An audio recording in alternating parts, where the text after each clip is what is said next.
ನ್ಯಾಯ ಸಂಹಿತೆ 2024 ಇದರ ಬಗ್ಗೆ ಇಂದು ಈ ಉಪನ್ಯಾಸ ಕಾರ್ಯಕ್ರಮವನ್ನು ಏರ್ಪಡಿಸಿದ್ದೇವೆ.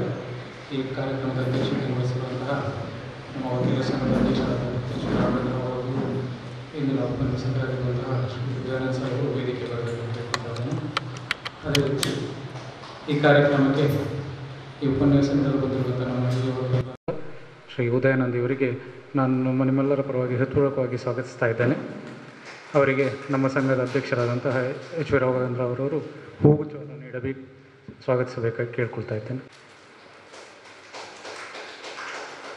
ಕಾರ್ಯಕ್ರಮಕ್ಕೆ ಬಂದಿರುವಂತಹ ನಿಮ್ಮೆಲ್ಲರನ್ನು ನಾನು ಹಾರ್ದಿಕವಾಗಿ ಸ್ವಾಗತಿಸ್ತಾ ಮುಂದಿನ ಕಾರ್ಯಕ್ರಮಕ್ಕಾಗಿ ಶ್ರೀ ಉದಯಾನಂದ ಅವರಲ್ಲಿ ವೇದಿಕೆಯನ್ನು ತೆಗೆದುಕೊಳ್ಬೇಕಾಗಿ ಕೇಳ್ಕೊಳ್ತಾ ಇದ್ದೇನೆ.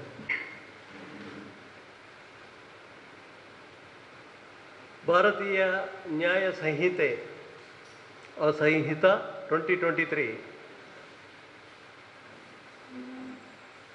is the new enactment by repealing the century-old Indian Penal Code.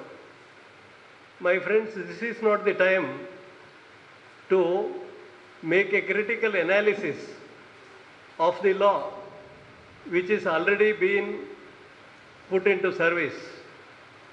So this is the time to understand the law instead of having a critical analysis.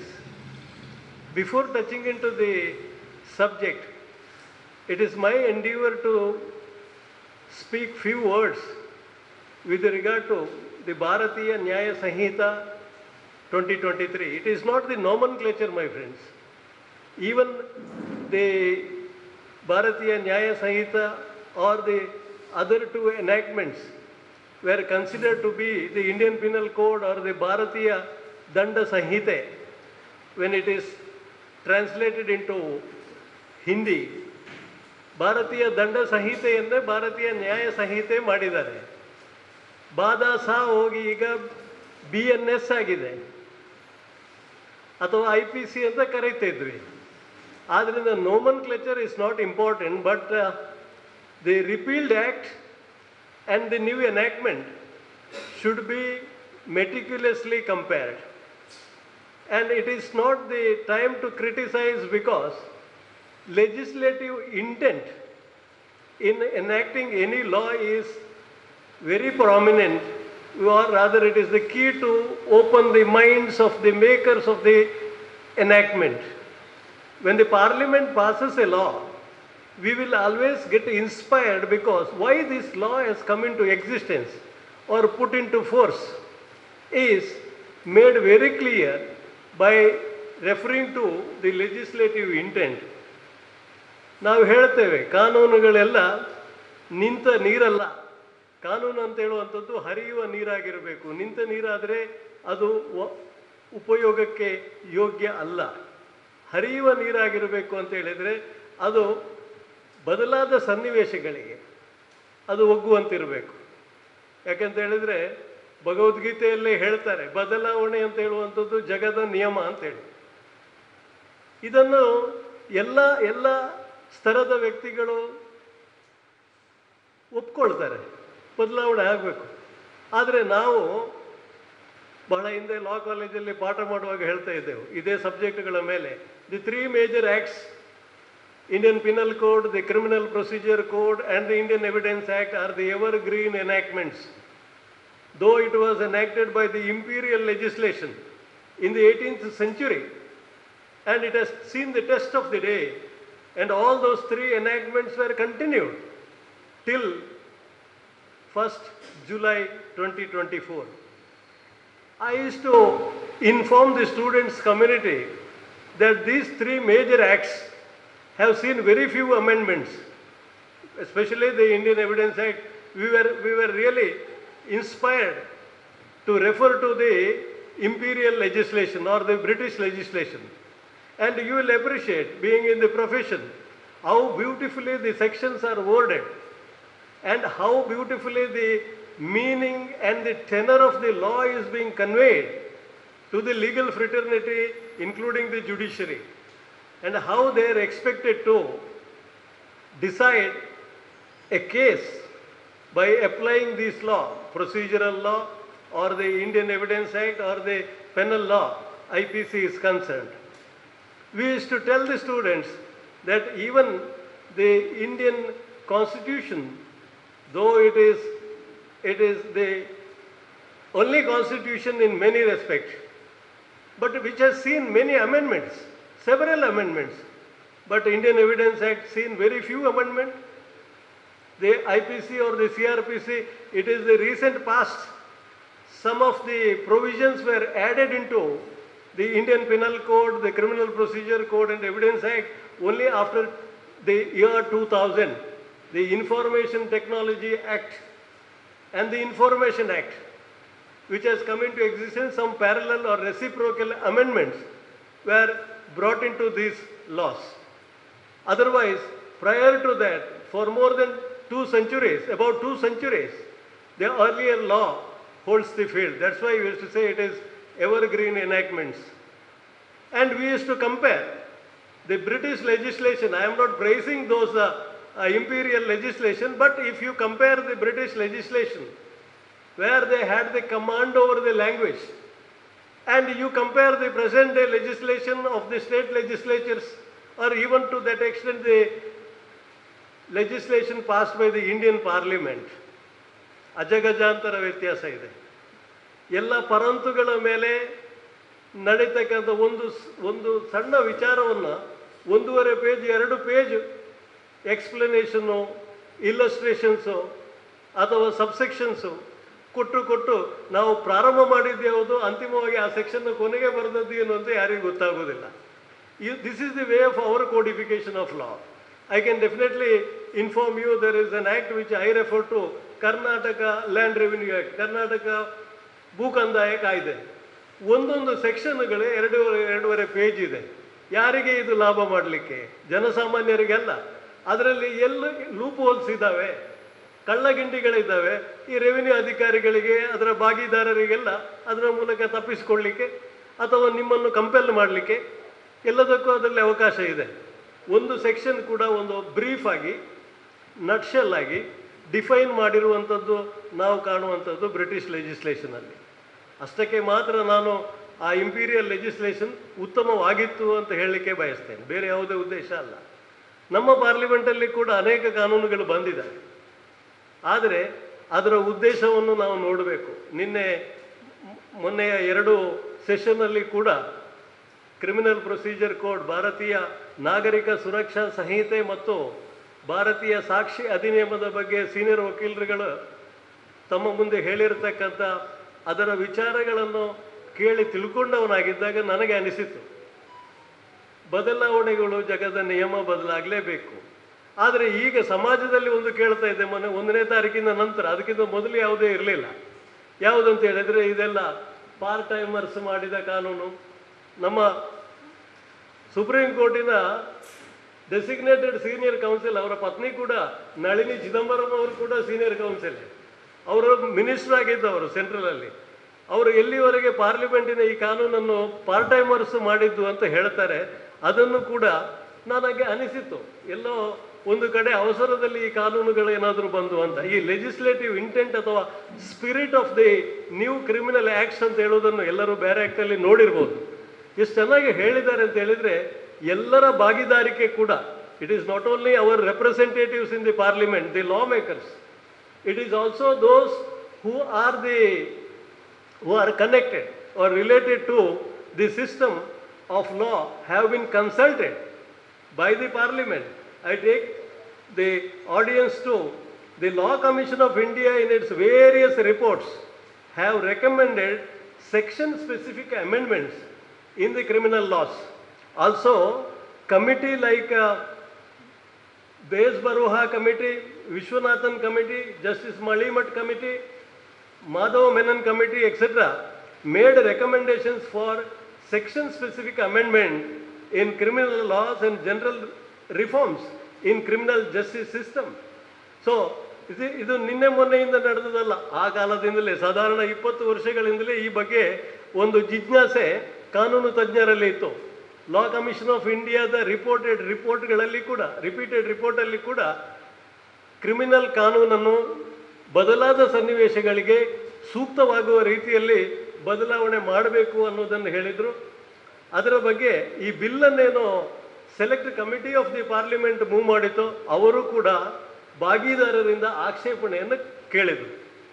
ನಾವೆಲ್ಲ ಈಗ ಎಚ್ಚೆತ್ತುಕೊಂಡಿದ್ದೇವೆ. ಬಾರ್ ಕೌನ್ಸಿಲ್ ಆಫ್ ಇಂಡಿಯಾದಿಂದ ಹಿಡಿದು ಬಾರ್ ಕೌನ್ಸಿಲ್ ಆಫ್ ದಿ ಮೊಫಿಸಿಲ್ಸ್ವರೆಗೆ ಕೂಡ ಎಲ್ಲ ವಕೀಲರಿಂದ, ಪೊಲೀಸರಿಂದ ಮತ್ತು ಲಾ ಯೂನಿವರ್ಸಿಟಿಗಳಿಂದ, national law ಸ್ಕೂಲ್ಗಳಿಂದ ಇವರೆಲ್ಲರಿಂದ ಕೂಡ ಅಭಿಪ್ರಾಯವನ್ನು ಕೇಳಿ 1,000 ಪೊಲೀಸ್ ಅಧಿಕಾರಿಗಳು ದೇಶದ ಉದ್ದಗಲಕ್ಕೂ ಕೂಡ ತಮ್ಮ ತಮ್ಮ ಅಭಿಪ್ರಾಯಗಳನ್ನು, ತಮ್ಮ ತಜ್ಞ ಅಭಿಪ್ರಾಯಗಳನ್ನು ಕೂಡ ಇದಕ್ಕೆ ಮಂಡಿಸಿದ್ದನ್ನು ಪರಿಶೀಲಿಸಿದ ನಂತರವೇ ಸಿಲೆಕ್ಟ್ ಕಮಿಟಿಯಿಂದ ಈ ಬಿಲ್ ಪಾರ್ಲಿಮೆಂಟಿನ ಮುಂದೆ ಬಂದಿತ್ತು. ಆದರೆ ನಮ್ಮ ಲಾ ಮೇಕರ್ಸ್ ಪಾರ್ಲಿಮೆಂಟಲ್ಲಿ ಏನು ಮಾಡ್ತಾ ಇದ್ದಾರೆ? The very purpose of the constitution is made a mockery nowadays in the parliament. Why I am saying this? Because when you refer to the parliamentary proceedings, we used to say that the other two organs of the democratic system, that is the legislature and the executive, in fact is a failure. As the earlier speaker said, there may be a change in the present law also when it reaches up to the Supreme Court, because we the citizens of this country expect that the ray of hope still rests with the judiciary. The judiciary is expected that one of the organ of the democracy, that it is moving in the right direction. We also expect that at the end of the tunnel there is a light, so that we can knock the doors of the court. So with this background, my friends, it is not a unbaked law. That's why I said we are not here to have a critical analysis. Now we are the part of the system, advocates community. We are expected to know what it is. When we call ourselves to be proud to say that we are learned, that learnedness is at stake now. We have to start from the scratch. When IPC, CRPC and Evidence Act, right from the college campus till 1st of July, we are giving a go-by and the new act has been amended. It doesn't mean that the earlier repealed acts or the enactments were totally taken away. But so far as IPC is concerned, our senior counsel, Sri Premnath ji, has told me the other day, Evidence Act has seen the same provisions, because ನನಗೊಂದು ಏನೋ ಒಂದು ಅಭಿಮತ, ಅದರ ಮೇಲೆ ಒಂದು ಭಾಳ interest, ಸ್ವಲ್ಪ research ಮಾಡಲಿಕ್ಕೆ ಅವಕಾಶ ಸಿಕ್ಕಿತ್ತು. ಪುತ್ತಬ್ಬರು ಜೆ ಪುತ್ತಬ್ಬ ಅವರು ಎವಿಡೆನ್ಸ್ ಆ್ಯಕ್ಟ್ ಮಾಡ್ತಾಯಿದ್ರು. ಅವರು ಬರೋದಿಲ್ಲ ಅಂತ ಹೇಳುವಾಗ ನಮ್ಮನ್ನು ಬಚ್ಚಗಳನ್ನು ಕರೆದು ಪಾಠ ಮಾಡಿ ಅಂತ ಹೇಳಿದರು ಲಾ ಕಾಲೇಜಲ್ಲಿ. ಆವಾಗ ನಾವು ಕಲಿತ್ಕೊಂಡು ಹೋದೆವು. ನಾವು ಕಲಿತ ಸಬ್ಜೆಕ್ಟು ಭಾಳ ಚೆನ್ನಾಗಿದೆ ಅಂತ ಹೇಳುವಂಥದ್ದು ಎವಿಡೆನ್ಸ್ ಆ್ಯಕ್ಟ್. ಈ ಎವಿಡೆನ್ಸ್ ಆ್ಯಕ್ಟ್ಗೆ ತುಂಬ ಬದಲಾವಣೆಗಳು ಆಗಲಿಲ್ಲ ಅಂತ ಹೇಳೋದನ್ನು ನಾವು ತಿಳ್ಕೊಂಡಿದ್ದೇವೆ. ಕ್ರಿಮಿನಲ್ ಪ್ರೊಸೀಜರ್, ವಕೀಲರುಗಳು ಎಷ್ಟು ಪ್ರೊಸೀಜರನ್ನು ನಾವು ತಿಳ್ಕೊಳ್ಳುವ ಅವಶ್ಯಕತೆ ಬರ್ತದೆ. ನಾವು ನ್ಯಾಯಾಧೀಶರಾಗುವಾಗ ಈ ಪ್ರೊಸೀಜರ್ಗಳು ಬೇಕು. ಅಲ್ಲ, ನ್ಯಾಯಾಧೀಶರು ಪ್ರೊಸೀಜರನ್ನು ತಪ್ಪು ಮಾಡಿದೆ ಅಂತ ಹೇಳುವ ಅಥಾರಿಟೇಟಿವ್ ಆಗಿ ನಾವು ಇರುವುದಾದರೆ, the procedure is not followed ಅಂತ ಹೇಳಬೇಕಿದ್ರೆ ನಾವು ಪ್ರೊಸೀಜರನ್ನು ತಿಳ್ಕೊಳ್ಬೇಕು. ಆದರೆ ಭಾರತೀಯ ನ್ಯಾಯ ಸಂಹಿತೆ ಅಂತ ಹೇಳುವಂಥದ್ದು ಬದಲಾವಣೆಗಳು ತುಂಬ ಆಗಿದೆ. ನಾವು ಕ್ರಿಮಿನಲ್ ಸೈಡಲ್ಲಿ ಪ್ರಾಕ್ಟೀಸ್ ಮಾಡುವವರು BNSನ ಬಗ್ಗೆ ಹೆಚ್ಚು ಹೆಚ್ಚು ತಿಳ್ಕೊಳ್ಳುವ ಸಂದರ್ಭ ಬಂದಿದೆ, ತಿಳ್ಕೊಳ್ಳುವ ಅವಶ್ಯಕತೆ ಇದೆ ಅಂತ ಹೇಳಲಿಕ್ಕೆ ಬಯಸ್ತೇನೆ. ಇವತ್ತಿನ 1 ಗಂಟೆಯ ಮಾತಲ್ಲಿ ಎಷ್ಟು ಬದಲಾವಣೆಗಳ ಬಗ್ಗೆ ನಾನು ತೀಕ್ಷ್ಣವಾಗಿ ನಿಮಗೆ ಅದನ್ನು ಹೇಳುವುದಕ್ಕಿಂತಲೂ ಇದು ನಿಂತ ನೀರಲ್ಲ, ಇದು ಹರಿಯುವ ನೀರು ಅಂತ ಹೇಳಲಿಕ್ಕೆ ಬಯಸ್ತೇನೆ. ಈ ಭಾರತೀಯ ನ್ಯಾಯ ಸಂಹಿತೆಯಲ್ಲಿ ಇಂಡಿಯನ್ ಪಿನಲ್ ಕೋಡನ್ನು ರಿಪೀಲ್ ಮಾಡಿದ ನಂತರ ಬಂದಿರತಕ್ಕಂಥ ಈ ಸಂಹಿತೆಯಲ್ಲಿ ಇಂಡಿಯನ್ ಪಿನಲ್ ಕೋಡಲ್ಲಿ ಒಟ್ಟು 511 ಕಲಂಗಳಿತ್ತು. There were 511 sections. And at the beginning, before referring, ನಾನು ನಿಮ್ಮಷ್ಟೇ, ನಿಮಗಿಂತ ಜಾಸ್ತಿ ಏನು ರಿಸೋರ್ಸ್ ಪರ್ಸನ್ ಅಲ್ಲ, ರಿಸೋರ್ಸ್ ಇರಲಿಲ್ಲ, ನಮಗೆಲ್ಲ ಒಟ್ಟಿಗೆ ಬಂದದ್ದು ಇದು ರಿಸೋರ್ಸ್. ಸೊ ಈಗ ನಾನು ಸ್ವಲ್ಪ ಬೇರೆ ಖರೀದಿ ಮಾಡುವ ಪ್ರಯತ್ನ ಮಾಡಿದ್ದೇನೆ ಅಷ್ಟೇ. ಇದನ್ನು ನೋಡಬೇಕಿದ್ರೆ 511 ಸೆಕ್ಷನ್ಗಳು ಇರುವಲ್ಲಿ ಇಂಡಿಯನ್ ಪಿನಲ್ ಕೋಡನ್ನು ರಿಪೀಲ್ ಮಾಡಿ BNS ಭಾರತೀಯ ನ್ಯಾಯ ಸಂಹಿತೆ ತಂದಿದ್ದಾರೆ. ಇದರಲ್ಲಿ 358 ಕಲಂಗಳು ಮಾತ್ರ ಇದ್ದಾರೆ. ತುಂಬ ಕಡಿಮೆ ಮಾಡಿದೆ. ಒಂದು ಲೆಕ್ಕದಲ್ಲಿ ಸಂತೋಷ. ಲಾ ಕಾಲೇಜಿನ ವಿದ್ಯಾರ್ಥಿಗಳಿಗೆ ಅಂತೂ ಇನ್ನೂ ಸಂತೋಷ. 511 ಓದಬೇಕಂತ ಇಲ್ಲ, 358 ಸಾಕು. 358ನೇದು repeal and savings clause are the provision. So sections ಕಮ್ಮಿ ಆಗಿದೆ. ಯಾಕೆ ನಾನು ಉದಾಹರಣೆ ಕೊಟ್ಟೆ ಅಂತ ಹೇಳಿದರೆ, ಇಂಪೀರಿಯಲ್ ಲೆಜಿಸ್ಲೇಷನ್ ಮತ್ತು ಈಗ ಮಾಡಿದ್ದಕ್ಕೆ ವ್ಯತ್ಯಾಸ ನಮಗೆ ಕಾಣುತ್ತದೆ. ಇದೆಲ್ಲ ಪರಂತುಗಳನ್ನೆಲ್ಲ ಸೇರಿಸಿ ಈಗಿನ ಭಾರತೀಯ ನ್ಯಾಯ ಸಂಹಿತೆಯ ಕಲಂಗಳೆಲ್ಲ ದಪ್ಪ ದೊಡ್ಡ ದೊಡ್ಡದಾಗಿದೆ. ಎಲ್ಲವನ್ನು ಮರ್ಜಿ ಮಾಡಿದ್ದಾರೆ, ಎಲ್ಲವನ್ನು ಕಿತ್ತು ತೆಕ್ಕೊಂಡು ಹೋಗಲಿಲ್ಲ. ಆ ಮರ್ಜಿ ಮಾಡುವುದರ ಜೊತೆಗೆ ಹೊಸತನ್ನು ಇಂಟ್ರೊಡ್ಯೂಸ್ ಮಾಡಿದರೆ, ಆದರೂ ಕಲಂಗಳ ಸಂಖ್ಯೆ ಕಡಿಮೆ ಇದೆ. 160 ಅಂದಾಜು 160 ಕಲಂಗಳು ಕಡಿಮೆ ಕಾಣ್ತಾ ಇದೆ, 140 ಮೊದಲಿಗಿಂತ. ಆ ಲೆಕ್ಕದಲ್ಲಿ ಆ್ಯಕ್ಟ್ ಸಣ್ಣದಾಗಿದೆ, ಸಮಯ ಉಳಿತಾಯ ಆದೀತು. ಆದರೂ ಬದಲಾವಣೆ ತುಂಬ ಆಗಿದೆ. ಯಾಕೆ ಬದಲಾವಣೆ ಆಗಿದೆ ಅಂತ ಹೇಳಿದರೆ, ಆಡು ಭಾಷೆಯಲ್ಲಿ ಹೇಳ್ತಿದ್ರು ಆಯಮಲ್ಲ 420 ಅಂತ. ಈಗ 420 ತೆಗೆದು ಓದಿ ಅಂತೆ, ಅಲ್ಲಿ 420 ಕಾಣೋದಿಲ್ಲ. ಕೊಲೆಗಡುಕೆ, ಮರ್ಡರರ್ ಅಂತ ಹೇಳಿ ಜನಸಾಮಾನ್ಯರು ಮಾತಾಡ್ತಾರೆ. ಆದರೆ 302 ಅಲ್ಲಿ ಅದು ಕಾಣೋದಿಲ್ಲ. ಇದು ವ್ಯತ್ಯಾಸ, ಬದಲಾವಣೆ ತುಂಬ ಆಗಿದೆ. ಎಲ್ಲ ಕಲಂಗಳು ಕೂಡ ಸ್ಥಾನ ಪಲ್ಲಟ ಆಗಿದ್ದಾವೆ. ಜೊತೆಗೆ ಅದರ ಮಧ್ಯಕ್ಕೆ ಹೊಸ ಕಲಂಗಳ ಸೇರ್ಪಡೆಯಾಗಿದೆ. ಎಲ್ಲವನ್ನು ಸೂಕ್ಷ್ಮವಾಗಿ ಹೇಳಲಿಕ್ಕೆ ಸಮಯದ ಅವಕಾಶ ಇದೆ ಅಂತ ನಾನು ಅಧ್ಯಕ್ಷರಿಗೆ ಫಸ್ಟಿಗೆ ಹೇಳಿದ್ದೇನೆ. ಆದರೆ ಯಾಕೆ ಹೇಳ್ತಾ ಇದ್ದೇನೆ ಅಂತ ಹೇಳಿದರೆ, ಮೊದಲಿನ ಆಡು ಭಾಷೆಯೂ ಇಲ್ಲ, ನಾವು ನಮ್ಮನ್ನೇ ನಾವು ಕರೆದುಕೊಳ್ಳುವಂಥ ಲರ್ನೆಡ್ನೆಸ್ಸು ಕೂಡ ಮೊದಲನದನ್ನು ಇಟ್ಟುಕೊಂಡ್ರೆ ಮುಂದುವರಿಯಲಿಕ್ಕೆ ಕಷ್ಟ ಆಗ್ತದೆ. From the old enactments and the new one, there are drastic differences or variations. There was a time the imperial legislation, IPC, CRPC, Evidence Act concentrated only on the offense after its commission and the punishment. Now it is not accused centric or the offense centric, it is compensation. It is victim centric. ಈಗ ಎಲ್ಲಿಯಾದರೂ criminal ನ್ಯಾಯ ಸಿಸ್ಟಮಲ್ಲಿ ಒಬ್ಬ ಮಹಿಳೆಗೆ ಅನ್ಯಾಯ ಆಯಿತು, ಒಬ್ಬ ಮಗುವಿಗೆ ಮೈನರ್ಗೆ ಅನ್ಯಾಯ ಆಯಿತು, ಅಥವಾ ದೇಶಕ್ಕೆ ಅನ್ಯಾಯ ಆಯಿತು, ಇನ್ನೊಬ್ಬನ ಆಸ್ತಿಗೆ ನಷ್ಟ ಆಯಿತು ಅಂತ ಹೇಳುವಾಗ ಆರೋಪಿಗೆ ಪೋಸ್ಟ್ ಮಾರ್ಟಮ್ ಮಾಡ್ತೇವೆ ನಾವು ಕೋರ್ಟಿನ 4 ಗೋಡೆಗಳ ಮಧ್ಯೆ. How much punishment should be given and we know the legal parlance. One innocent should not be punished even if 100 culprits are scot free ಅಂತ ಹೇಳುವಂಥ ಕಾನೂನು. 100 ತಪ್ಪಿತಸ್ಥರನ್ನು ಬಿಡುಗಡೆ ಮಾಡಿದರೂ ತೊಂದರೆ ಇಲ್ಲ, ಆದರೆ ಒಬ್ಬ ಇನ್ನಸೆಂಟನ್ನು ನಾವು ಪನಿಷ್ ಮಾಡಬಾರ್ದು. that was the ideology, legal thinking we had. But my friends, after the introduction of this Bharatiya Nyaya Sanhita, BNS, we find it is victim centric. There are other special enactments also.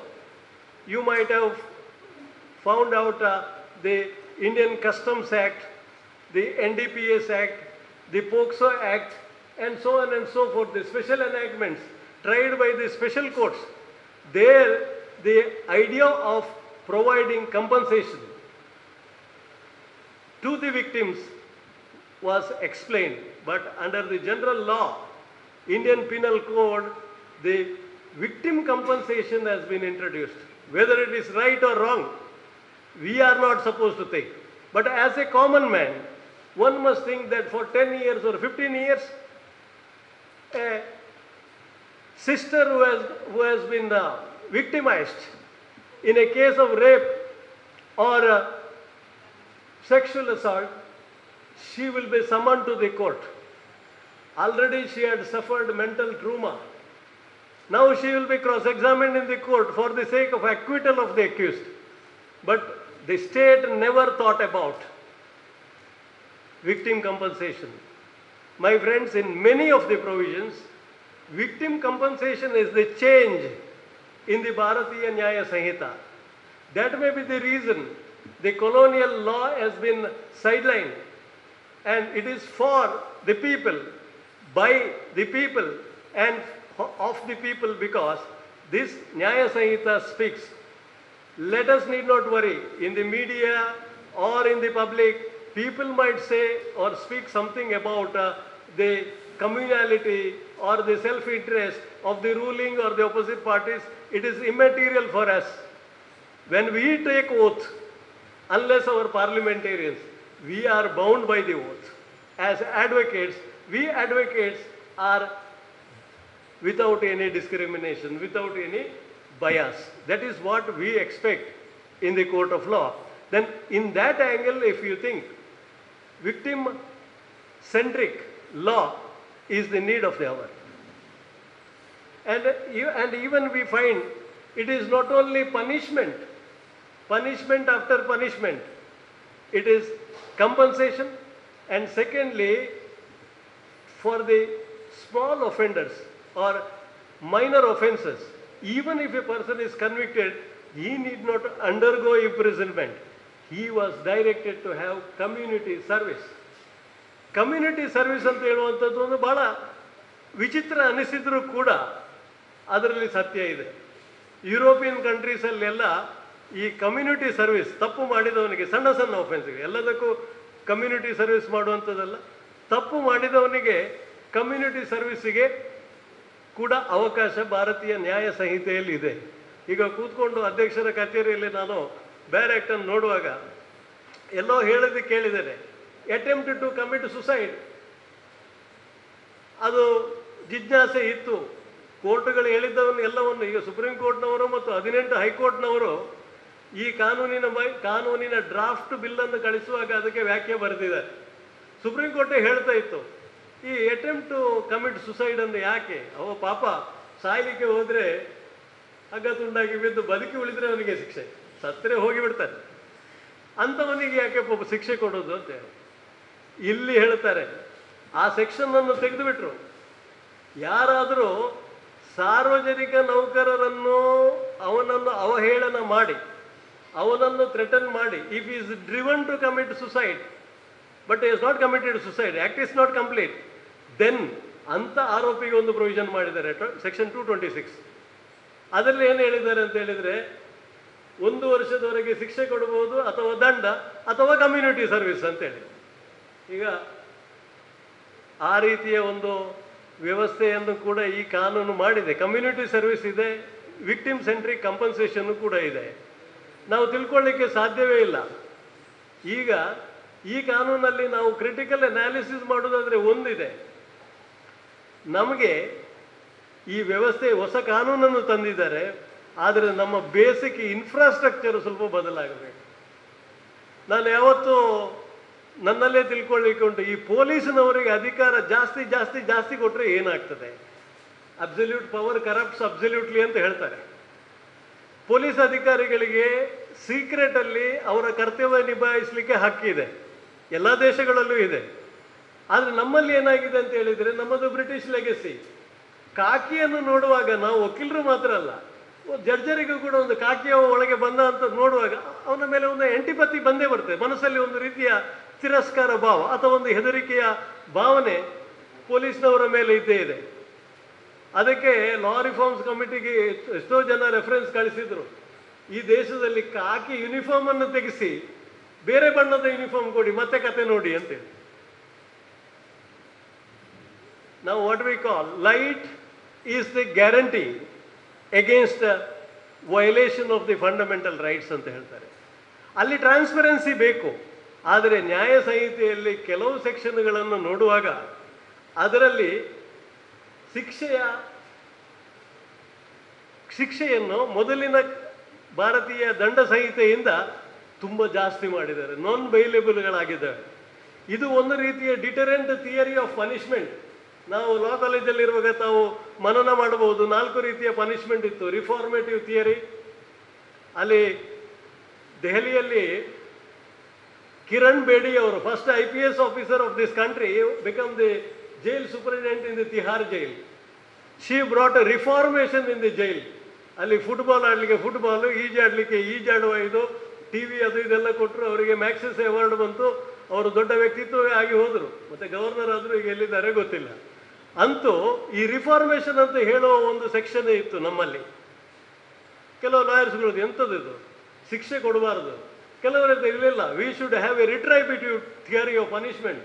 They pointed at Saudi Arabia or other Gulf countries, eye for an eye, tooth for a tooth, Hammurabi's code. ಹಲ್ಲು ಕಿತ್ತವನ ಹಲ್ಲು ಕೀಳಬೇಕು, ಕಣ್ಣು ಕಿತ್ತವನ ಕಣ್ಣು ಕೀಳಬೇಕು ಅಂತ ಹೇಳಿದರೆ ಸ್ವಲ್ಪ ಸಮಾಜದಲ್ಲಿ ಆ ಡಿಟರೆನ್ಸ್ ಇರ್ತದೆ. ಈಗ ನಮ್ಮಲ್ಲಿ ಏನಾಗಿದೆ, ವಿನ್ಸೆಂಟ್ ಚರ್ಚಿಲನ್ನು ನಾವು ನೆನಪು ಮಾಡ್ಕೊಳ್ತೇವೆ.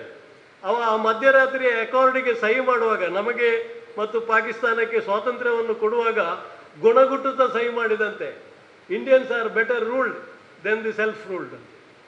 ನಿಮ್ಮನ್ನು ನಾವೇ ರೂಲ್ ಮಾಡಬೇಕು, ನನಗೆ ಮನಸ್ಸಿಲ್ಲ, ಆದರೆ ಈಗ ಕೊಡಬೇಕಾಯಿತು. ಅಲ್ಲಿ ಬ್ರಿಟಿಷ್ ಪಾರ್ಲಿಮೆಂಟ್ ಹೇಳಿದೆ ಸ್ವಾತಂತ್ರ್ಯ ಕೊಟ್ಟು ಬಿಡಿ ಅಂತ. ನೀವು ಸ್ವಾತಂತ್ರ್ಯವನ್ನು ಉಳಿಸಿಕೊಳ್ಳುವುದಿಲ್ಲ ಅಂತೇಳಿ.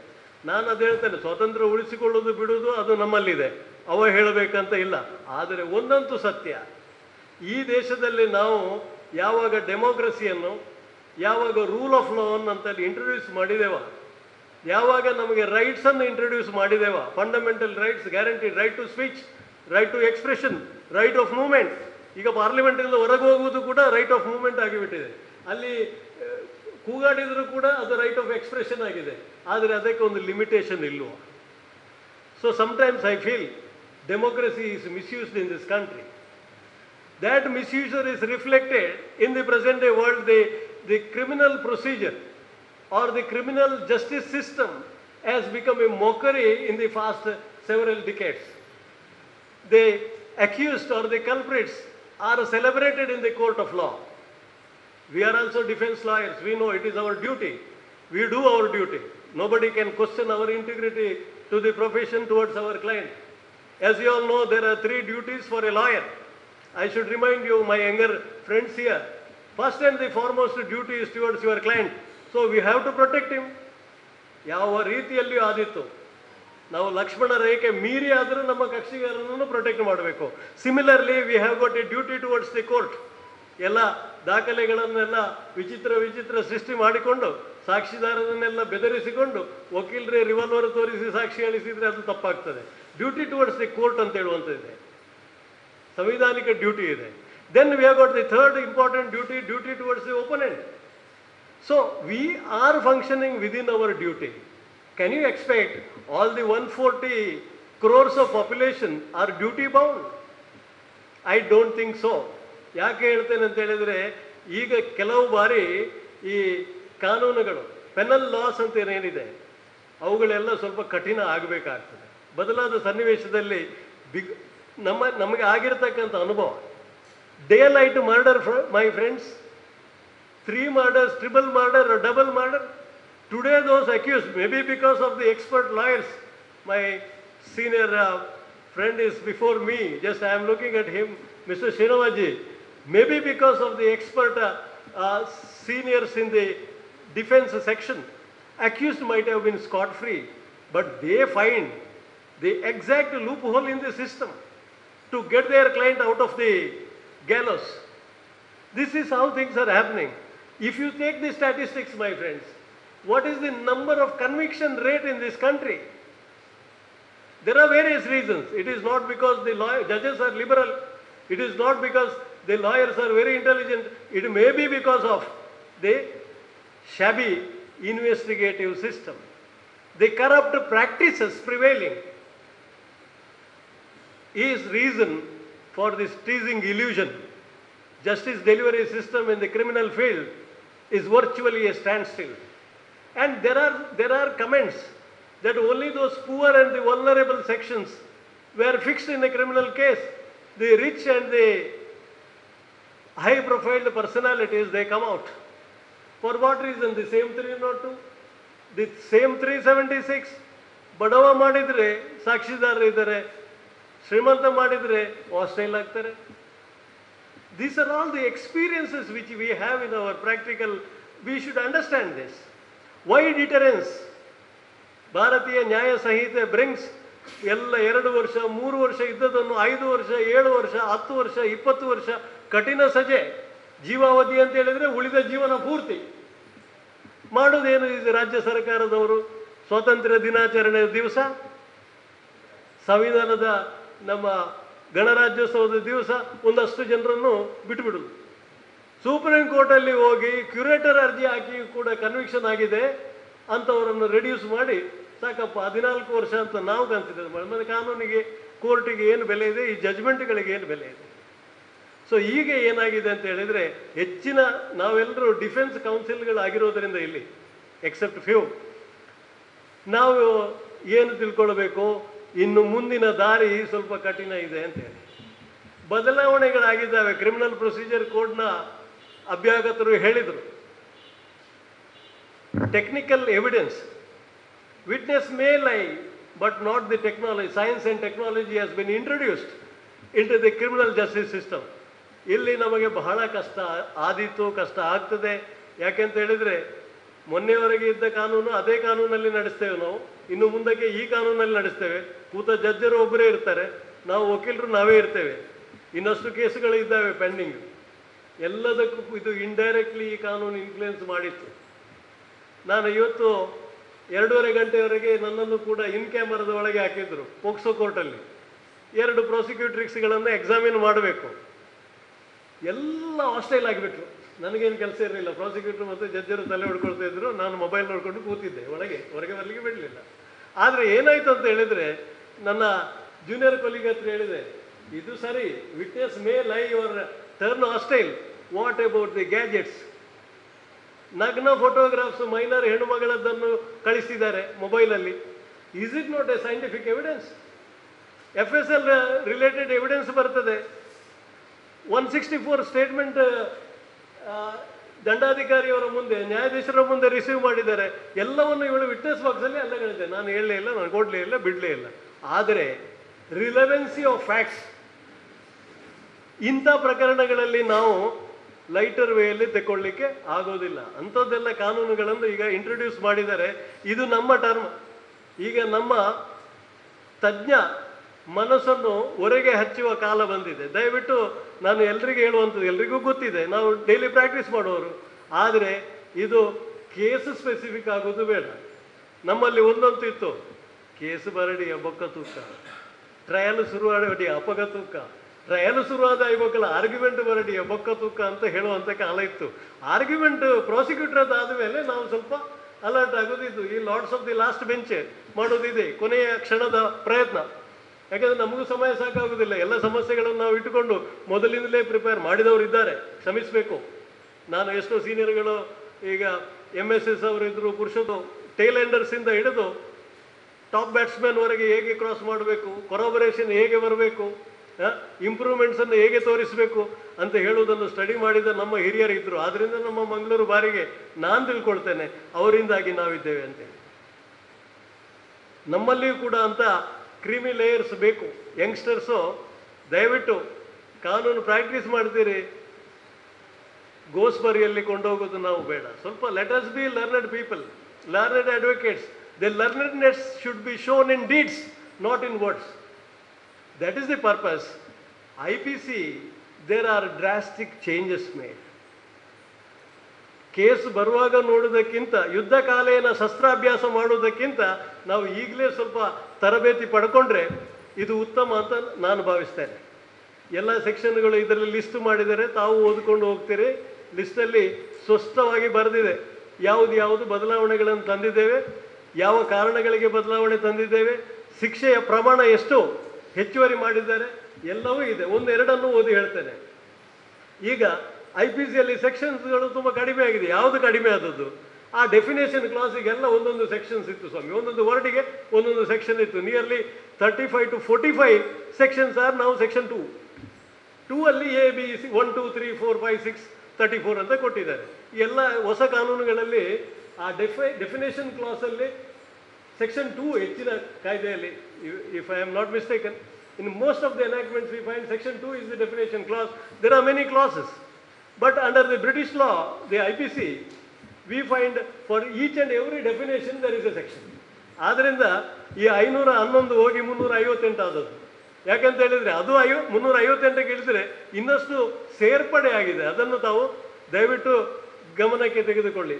BNS has been streamlined and it will now consist of 358 sections as opposed to 511 sections in the IPC of 1860.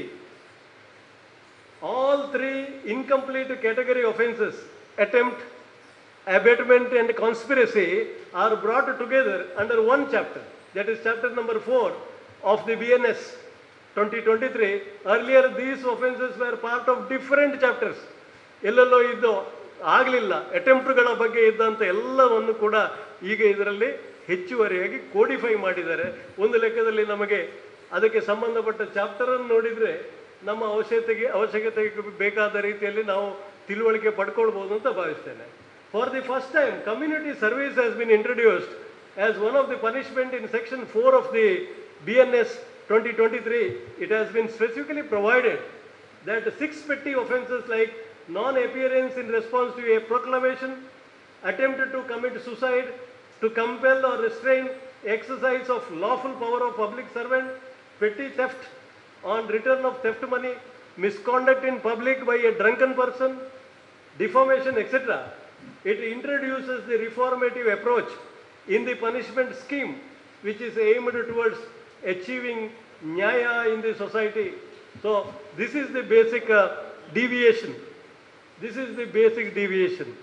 ಈ ಒಂದು ಡಿಫಾಮೇಷನ್ ಅನ್ನು ನಾವು ಸೆಕ್ಷನ್ 500, 501, 502ರಲ್ಲಿ ನಾವು ಹೋಗ್ಕೊಂಡು ಎಷ್ಟು ವರ್ಷ ಅಲ್ಲ, ನಮಗೇನು ಫೀಸ್ ಬರೋದಿಲ್ಲ ಅದರಲ್ಲಿ, ಅವರ ಈಗೋ ಮಾತ್ರ ಕ್ಲಾಶ್ ಆಗೋದಲ್ಲಿ. ಎಲ್ಲಿ ಮಾನ ಮರ್ಯಾದೆ ಇದ್ರೆ ತಾನೇ ಅದನ್ನು ಡಿಫೈನ್ ಮಾಡುವಷ್ಟು. ಡಿಫಾಮೇಷನ್ಗೆ ಪಿಟಿಷನ್ ಹಾಕ್ಕೊಂಡು 10 ವರ್ಷ 20 ವರ್ಷ ಏನಾಗಿದೆ? Ultimately what is the result sir? We are in square number 1. Time is very, very precious, my friends. And if the time is spent like this, by lodging a private complaint or a defamation, even in the earlier law, ಶಿಕ್ಷೆ ಆದರೂ ಕೂಡ ಅದರ ಮೇಲೆ ಏನೋ ಒಂದು ನಡೀತಿತ್ತು. Then this law specifically says, abatement of an offence committed in India by a person outside India has now been made an offence under section 48 of BNS Act.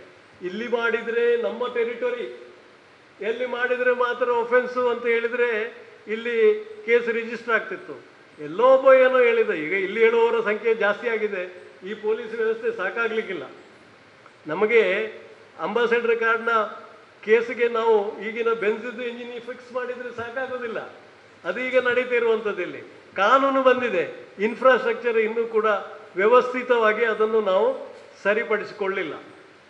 Police investigation system ಅಥವಾ ಇತರ ಏಜೆನ್ಸಿಗಳು ಕೂಡ ಇದಕ್ಕೆ ಪೂರಕವಾಗಿ ನಡ್ಕೊಂಡ್ರೆ ಮಾತ್ರ ಈ ದೇಶದ ಜನತೆಗೆ ನ್ಯಾಯ ನಿಜ ಅರ್ಥದಲ್ಲಿ ಸಿಗಬಹುದು ಅಂತ ಭಾವಿಸ್ತೇನೆ. A new offence for having sexual intercourse on false promise of marriage, employment promotion by suppressing the identity etcetera has been created in section 69 of BNS 2023.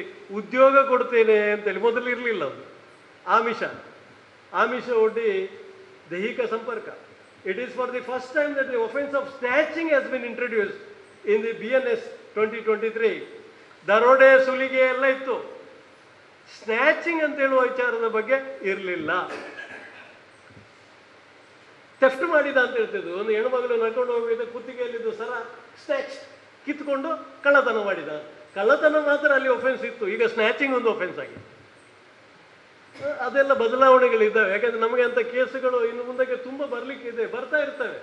But for natural ಹೊಸ ಕಾನೂನಲ್ಲಿ ಅದು ಸ್ನ್ಯಾಚಿಂಗ್ ಅಂತ ನೀವು ಖಾಲಿ FIR ಹಾಕಿದರೆ ಅದು ಶಿಕ್ಷೆ ಅಲ್ಲ ಅಂತ ಹೇಳಬೇಡಿ. ಹೊಸ ಕಾನೂನಲ್ಲಿ ಅದು ಶಿಕ್ಷೆ ಆಗಿದೆ, ಹಿಂದಿನ ಕಾನೂನಲ್ಲಿ ಅದು ಆಗಿರಲಿಲ್ಲ.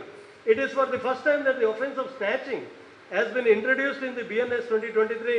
Till now the offence of snatching was not present in the IPC 1860, which led to a lot of discretion to police to either treat such a case as theft or robbery. Some states have passed laws to tackle the case of snatching, but there was no law dealing with such a criminal act on pan-India basis. Section 304 of BNS makes the act of snatching an offence in every part of the country, which punishes act of forcible seizure or grabbing of movable property. Nowadays, when mobile device is used to store all the details of identity, bank accounts, Aadhaar, etc. of a person, introduction of provision on snatching in BNS 2023 is a step in the right direction. ಈಗ mobile ಇಲ್ಲದ್ರೆ ನಮ್ಮ ಜೀವನ ಇಲ್ಲ, ಅದು ನಮ್ಮ ಅವಿಭಾಜ್ಯ ಅಂಗ ಅಂತ ನಾನು ಹೇಳಬೇಕು. ಎಕ್ಸೆಪ್ಷನ್ಸ್ ಇರಲಿಕ್ಕೂ ಸಾಕು. ಆದರೆ ಮ್ಯಾಕ್ಸಿಮಮ್ ಮೊಬೈಲು ಮನೆಯಲ್ಲಿ ಬಿಟ್ಟು ಅಂದರೆ ನಾವು we feel like fish out of the water. ಇವತ್ತು ಏನೋ ಒಂದು ಆಗಿದೆ, ಮೊಬೈಲ್ ಇಜ್ಜಿ ಫೋನ್ ಮಲ್ಪೆರ್ಲೆ ಗೊತ್ತಿಜ್ಜಿ, ಫೋನ್ ಪೇ ಮಲ್ಪೆರ್ಲೆ ಗೊತ್ತಿಜ್ಜಿ, ರಿಸೀವ್ ಮಲ್ಪೆರ್ಲೆ ಗೊತ್ತಿಜ್ಜಿ, ಎನ್ನ ನಂಬರೇ ಕಡೆಗೆ ಗೊತ್ತಿಜ್ಜಿ. ನನಗೆ ನನ್ನ ನಂಬರ್ ಗೊತ್ತಿರೋದಿಲ್ಲ. ಈ ಡಿಜಿಟ್ ಎಷ್ಟಿದೆ ಮೊಬೈಲ್ ನಂಬರ್, ಎಷ್ಟು ಜನರಿಗೆ ಸೀನಿಯರ್ಸ್ಗೆ ನಮಗೆ ಕಷ್ಟ ಆಗ್ತದೆ. ಹುಡುಗರು ಏನೋ ಬೈ ಹಾರ್ಟ್ ಮಾಡ್ಕೊಂಡು ಇಟ್ಟಿದ್ದರೋ ಏನೋ ನಮಗೆ ಗೊತ್ತಿಲ್ಲ. ಬೈ ಹಾರ್ಟ್ ಮಾಡಲಿಕ್ಕೆ ಆಗಲಿಲ್ಲ. ಮೆಮೊರಿಯಲ್ಲಿ ಇಲ್ಲದಿದ್ದರೆ, ಮೊಬೈಲ್ ಮೆಮೊರಿ ಕೈಯಲ್ಲಿ ಇಲ್ಲದಿದ್ದರೆ ಬಹಳ ಸಫೋಕೇಶನ್ ಶುರುವಾಗ್ತದೆ. ಅದನ್ನೇ ಹೇಳಿದರೆ ಇಲ್ಲಿ ಈ ಸ್ನ್ಯಾಚಿಂಗ್, ಮೊಬೈಲನ್ನೇ ಸ್ನ್ಯಾಚ್ ಮಾಡಿ ಒಬ್ಬ ತೆಕೊಂಡು ಹೋದರೆ ಏನು ಮಾಡೋದು, ನೀರಿಗೆ ಹಾಕಿದರೆ. ಸೊ ಕಾನೂನು ಬದಲಾದ ಸನ್ನಿವೇಶಕ್ಕೆ ಪೂರಕ ಆಗಿರಬೇಕು ಅಂತ ಹೇಳುವಂಥದ್ದು.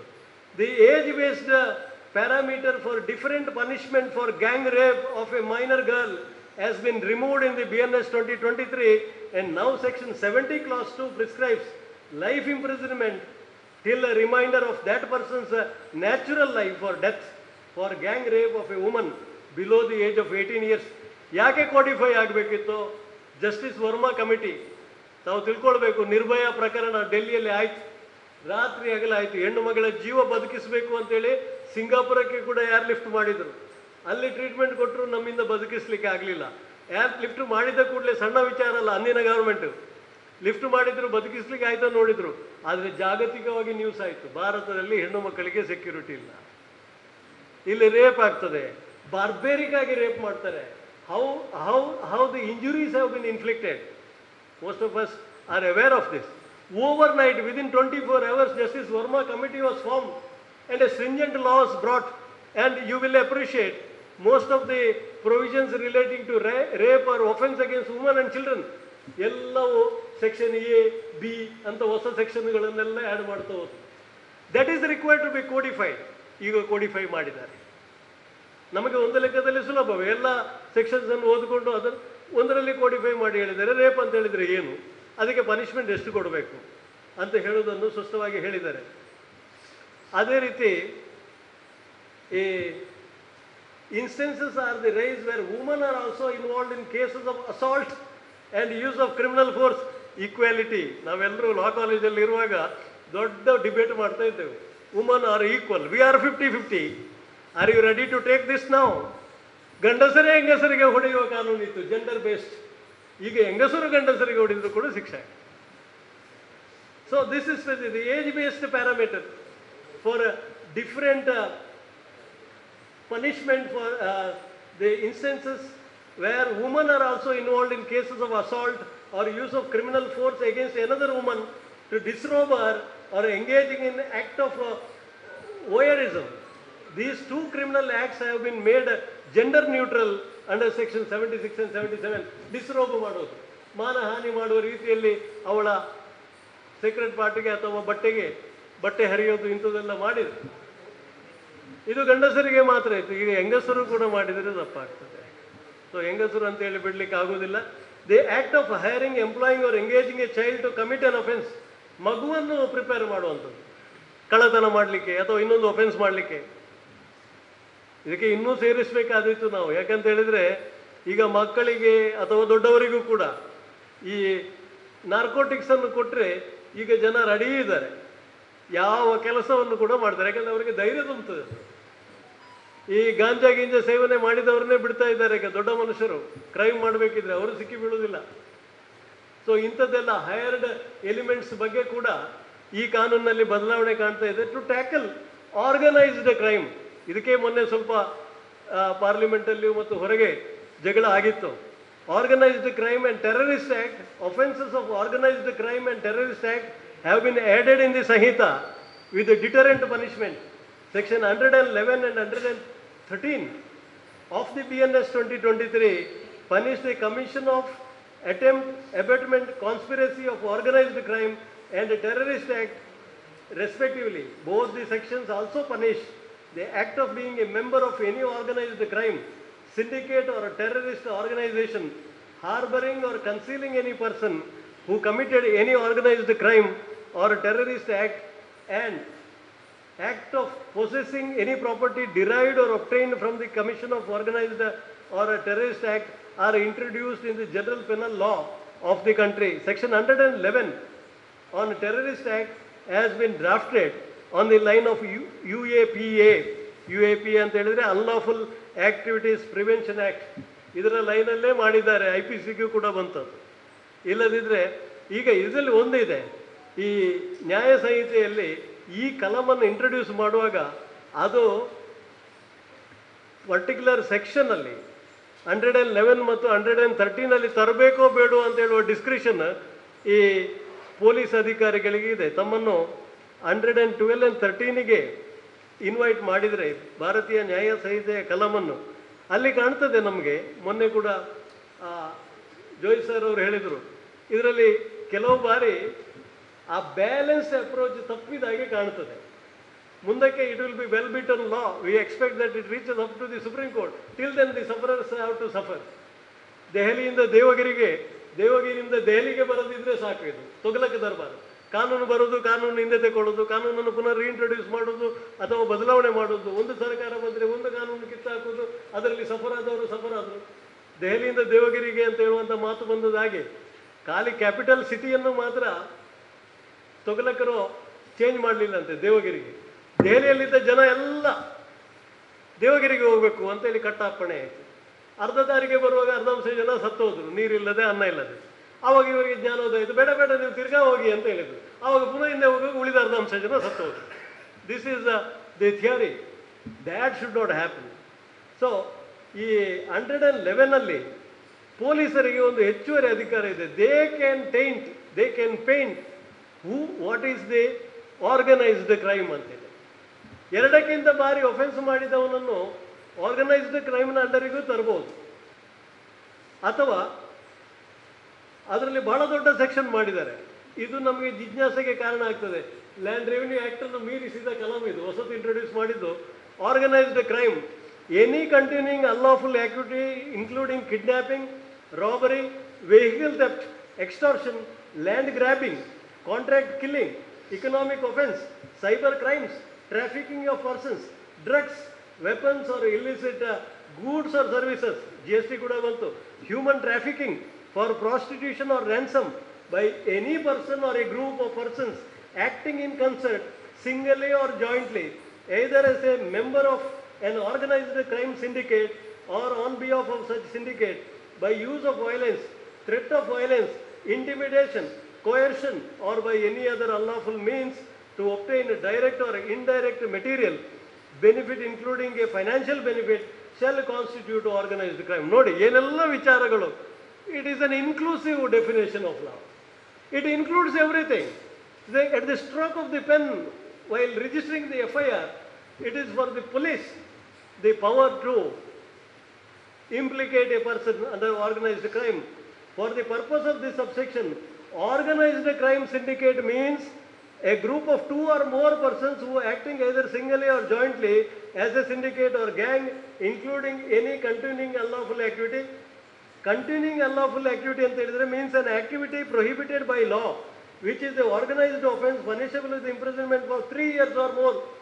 ಈಗ 3 ವರ್ಷದ ಮೇಲೆ ನಿನ್ನೆ ಒಂದು ಇದು ಬರ್ತಾ ಇತ್ತು. ನನಗೂ ಕೂಡ 1 ಗಂಟೆ ನಿದ್ದೆ ತಡ ಆಯಿತು ನಿನ್ನೆ, ಸ್ವಲ್ಪ ಹೆದರಿಕೆಯಿಂದ. ಚಡ್ಡಿ ಗ್ಯಾಂಗ್ ಬಂದಿದೆ. ಈ ಚಡ್ಡಿ ಗ್ಯಾಂಗ್ಗಳು ಯಾರಪ್ಪ ಅಂದರೆ ಮಕ್ಕಳು ಕೇಳುವಾಗ ಅವುಗಳಿಗೆ ಹೆದರಿಕೆ ಆಗ್ತದೆ. ಇದು CC ಕ್ಯಾಮರಾದ ಲೈಟಲ್ಲಿ ಚಡ್ಡಿ ಹಾಕಿಕೊಂಡು ಚಲನವಲನ ಕಾಣ್ತದೆ. 2ಕ್ಕಿಂತ 3 ಜನ ಇದ್ದಾರೆ. ಇದು ಆರ್ಗನೈಸ್ಡ್ ಕ್ರೈಮು. ಅಥವಾ ಮೊನ್ನೆ ವಾಲ್ಮೀಕಿ ಕಾರ್ಪೊರೇಷನ್ನ ಹಗರಣ ಆಯಿತು, 175 ಕೋಟಿ ರೂಪಾಯಿ. ಆ ದುಡ್ಡು ಎಲ್ಲೆಲ್ಲಿ ಹೋಗಿದೆ? ನನಗೊಬ್ಬರು ಕ್ಲೈಂಟ್ ಉಡುಪಿಯಿಂದ ಬಂದು, ಒಂದು ಹೆಣ್ಮಗಳು, ಸರ್ ನನ್ನ ಖಾತೆಗೆ 15 ಲಕ್ಷ ಬಿದ್ದಿದೆ, ಈಗ ಪೊಲೀಸ್ನವರು ಅಲ್ಲಿಂದ ಬಂದಿದ್ದಾರೆ, ಅದು ದುಡ್ಡು ಬಿದ್ದದ್ದು ಅದಕ್ಕೆ ಸಂಬಂಧಪಟ್ಟದ್ದು. ಸೊ ಪೊಲೀಸ್ನವರು ಯಾರನ್ನು ಎತ್ತಬಹುದು, ಯಾರನ್ನು ಇಳಿಸಬಹುದು ಅಂತ ಹೇಳುವಂಥದ್ದಾಯಿತು. ಇಲ್ಲಿ ಇವರಿಗೆ ಪೊಲೀಸ್ ಅಧಿಕಾರಿಗಳಿಗೆ ಸ್ವಲ್ಪ ಜಾಸ್ತಿ ಕೊಟ್ಟಾಗೆ ಆಗಿದೆ. ಯಾಕೆಂತೇಳಿ ಬೇರೆ ನಿವೃತ್ತಿ ಇಲ್ಲ. When there is no other alternative to curb these crimes, sometimes a deterrence. ಅಲ್ಲಿ economic offense includes criminal breach of trust, forgery, counterfeiting of currency notes, bank notes and government stamps, hawala transaction, mass marketing fraud, or running any scheme or defraud several persons or doing any act in any manner with a view to defraud any bank or financial institution or any other institution or organization for obtaining monetary benefit in any form. ಇಂದಿನ IPCL ಇದು ಇರಲಿಲ್ಲ. ಇದನ್ನೆಲ್ಲ ಸೇರಿಸದೆ ಗತ್ಯಂತರ ಇಲ್ಲ. ಇಲ್ಲದ್ರೆ ಅಲ್ಲಿ vacuum create ಆಗ್ತದೆ. Offence ಅಂತೇಳಿ ಕಾನೂನು ಅದನ್ನು ಒಪ್ಪಿಕೊಳ್ತಾ ಇಲ್ಲ ಅಂತ. ಆದರೆ IPCL ಇದೆಲ್ಲ ಒಪ್ಕೊಂಡಿರಲಿಲ್ಲ. ಈ ಬ್ಯಾಂಕ್ ಫ್ರಾಡ್, ಕೋಆಪರೇಟಿವ್ ಸೊಸೈಟೀಸ್ ಇವತ್ತು ಬರ್ತದೆ, ನಾಳೆ ಫ್ಲೋಟ್ ಆಗ್ತದೆ, ನಾಡಿದ್ದು ಮುಳುಗ್ತದೆ. ಇದಕ್ಕೆ ಜವಾಬ್ದಾರಿ ಯಾರು? ಎಷ್ಟೋ ಜನ ಇದರಿಂದ ಸಫರರ್ಸ್ ಇರ್ತಾರೆ. ಇದೆಲ್ಲ ಸಿವಿಲ್ ರಿಕವರಿ ಸಾಧ್ಯನೇ ಇಲ್ಲ. ಎಲ್ಲಿ ಸಿವಿಲ್ ರಿಕವರಿ ಸಿಗ್ತದೆ? ಎಷ್ಟು ಘೋಟಾಲೆಗಳು ನಡೀತಾ ಇದ್ದಾವೆ ಅಕ್ರಾಸ್ ದಿ ಕಂಟ್ರಿ. ನಮ್ಮ ಮಂಗಳೂರಲ್ಲಿ ಎಷ್ಟು financial institutions including cooperative society have gone in oblivion. So my friends, this is the reason any person who is a member of the organized crime syndicate shall be punished with imprisonment for a term which shall not be less than 5 years, but which may extend to imprisonment for life and shall also be liable to fine. ಸಣ್ಣ ಸಣ್ಣ theft ಅನ್ನು ಕೂಡ organised crime ಅಂತ ಹೇಳಿದರೆ 2 or more persons ಎಲ್ಲ ಬರ್ತದೆ. ಇಡೀ ಒಂದು ಪೇಜೇ ಡೆಫಿನೇಷನ್ ಆಗಿದೆ. ಈಗ ನಾನು ಆಗ ಲ್ಯಾಂಡ್ ರೆವಿನ್ಯೂ ಆಕ್ಟ್ ಇದು ಕೊಟ್ಟೆ ಅಲ್ಲ, ಪರಂತುಗಳು ಮತ್ತು ಎಲ್ಲ ಇನ್ಕ್ಲೂಸಿವ್ ಡೆಫಿನೇಷನ್ ಆಗುವಾಗ ಪೊಲೀಸ್ನವರಿಗೆ ಈ ಸೆಕ್ಷನ್ ಇನ್ವೋಕ್ ಮಾಡಿದರೆ ನಮ್ಮ ಕ್ಲೈಂಟಿಗೆ ಬೇಲಿಲ್ಲ, ನಾನ್ ಬೇಲಿಲ್ಲ. ಮಾಡಿದ್ದು ಸಣ್ಣದು, ಅದು ಇದನ್ನು ಆರ್ಗನೈಸ್ಡ್ ಕ್ರೈಮ್ ಅಂತ ಹೇಳಿದರೆ ಇನ್ನೊಂದು ಕೆಲವು ಪ್ರೊವಿಷನ್ಸ್ ಇದ್ದಾವೆ ಇದರಲ್ಲಿ. ಅದರಲ್ಲಿ ಏನು ಹೇಳ್ತಿದ್ದೆ, 2ಕ್ಕಿಂತ 3 ಒಫೆನ್ಸ್ ಮಾಡಿದರೆ ನಾವು ಹ್ಯಾಬಿಚುವಲ್ ಒಫೆಂಡರ್ ಅಂತ ಆರ್ಗ್ಯುಮೆಂಟ್ ಮಾಡ್ತಾ ಇದ್ದೆವು. ಆದರೆ ಹ್ಯಾಬಿಚುವಲ್ ಒಫೆಂಡರ್ಸಲ್ಲಿ NDPS ಅಲ್ಲಿ ಅಥವಾ ಕೋಕಾದಲ್ಲಿ ಅಥವಾ ಮೋಕಾದಲ್ಲಿ ಅಥವಾ ಕಸ್ಟಮ್ಸ್ ಆ್ಯಕ್ಟಲ್ಲಿ ಕೂಡ ರಿಪೀಟ್ ಒಫೆಂಡರ್ಸಿಗೆ ಕನ್ವಿಕ್ಟೆಡ್ ಅಂತ ಆದಮೇಲೆ ಪನಿಷ್ಮೆಂಟ್ ಜಾಸ್ತಿ ಇರ್ತದೆ. ಇದರಲ್ಲಿ ಕೂಡ ಅದನ್ನು ಇಂಟ್ರೊಡ್ಯೂಸ್ ಮಾಡಿದ್ರು. ಅಲ್ಲಿ ನಾವು ಜಾಗ್ರತೆ ವಹಿಸಬೇಕಾಗ್ತದೆ. ಇನ್ನು ಸೆಕ್ಷನ್ ರಿಲೇಟಿಂಗ್ ಟು ಸೆಡಿಷನ್ ಅದನ್ನು ತೆಗೆದ್ರು. ಯಾರಾದರೂ ದೇಶದ ಬಗ್ಗೆ ಮಾತಾಡಿದ ಕೂಡಲೇ ಸೆಡಿಷನ್ ಅಂತೇಳಿ ಹಾಕಬಾರ್ದು ಅಂತ. Section relating to sedition or ರಾಜದ್ರೋಹ was misused and hence has been deleted under section 124 of the IPC, which puts a restriction on such right has been deleted in BNS 2023. A new section on the act of Deshadroh has been added as section 152 BNS 2023. The act of secession, armed rebellion, subversion activities, separatist activities, or endangering sovereignty or unity and integrity of India have been made punishable in section 152 of the BNS. The offence of Deshadroh has been introduced, wherein the exciting or attempt to excite any of the acts mentioned herein above is made punishable with imprisonment extendable to 7 years or imprisonment for life. ಸುಮ್ಮನೆ ಬಾಯಿಗೆ ಬಂದಾಗೆ ದೇಶದ ವಿರುದ್ಧ ಮಾತಾಡೋದು, ದೇಶದ ವಿರುದ್ಧ ಮಾನಸಿಕವಾಗಿ ಕೃತಿಯಲ್ಲಿಯೂ ಎಲ್ಲ ರೀತಿಯಲ್ಲಿಯೂ ದೇಶದಲ್ಲಿದ್ದುಕೊಂಡು ಈ ದೇಶದ ಅನ್ನ ತಿಂದು, ಈ ದೇಶದ ಗಾಳಿ ಸೇವಿಸಿ, ಈ ದೇಶದ ನೀರು ಕುಡಿದು ಮಾತಾಡೋದು ದೇಶದ ವಿರುದ್ಧ. ನಮ್ಮ ದೊಡ್ಡ ದೊಡ್ಡ ಪಾರ್ಲಿಮೆಂಟೇರಿಯನ್ಸ್ ಅಲ್ಲಿ ಕೂತ್ಕೊಂಡು ಮಾತಾಡ್ತಾರೆ.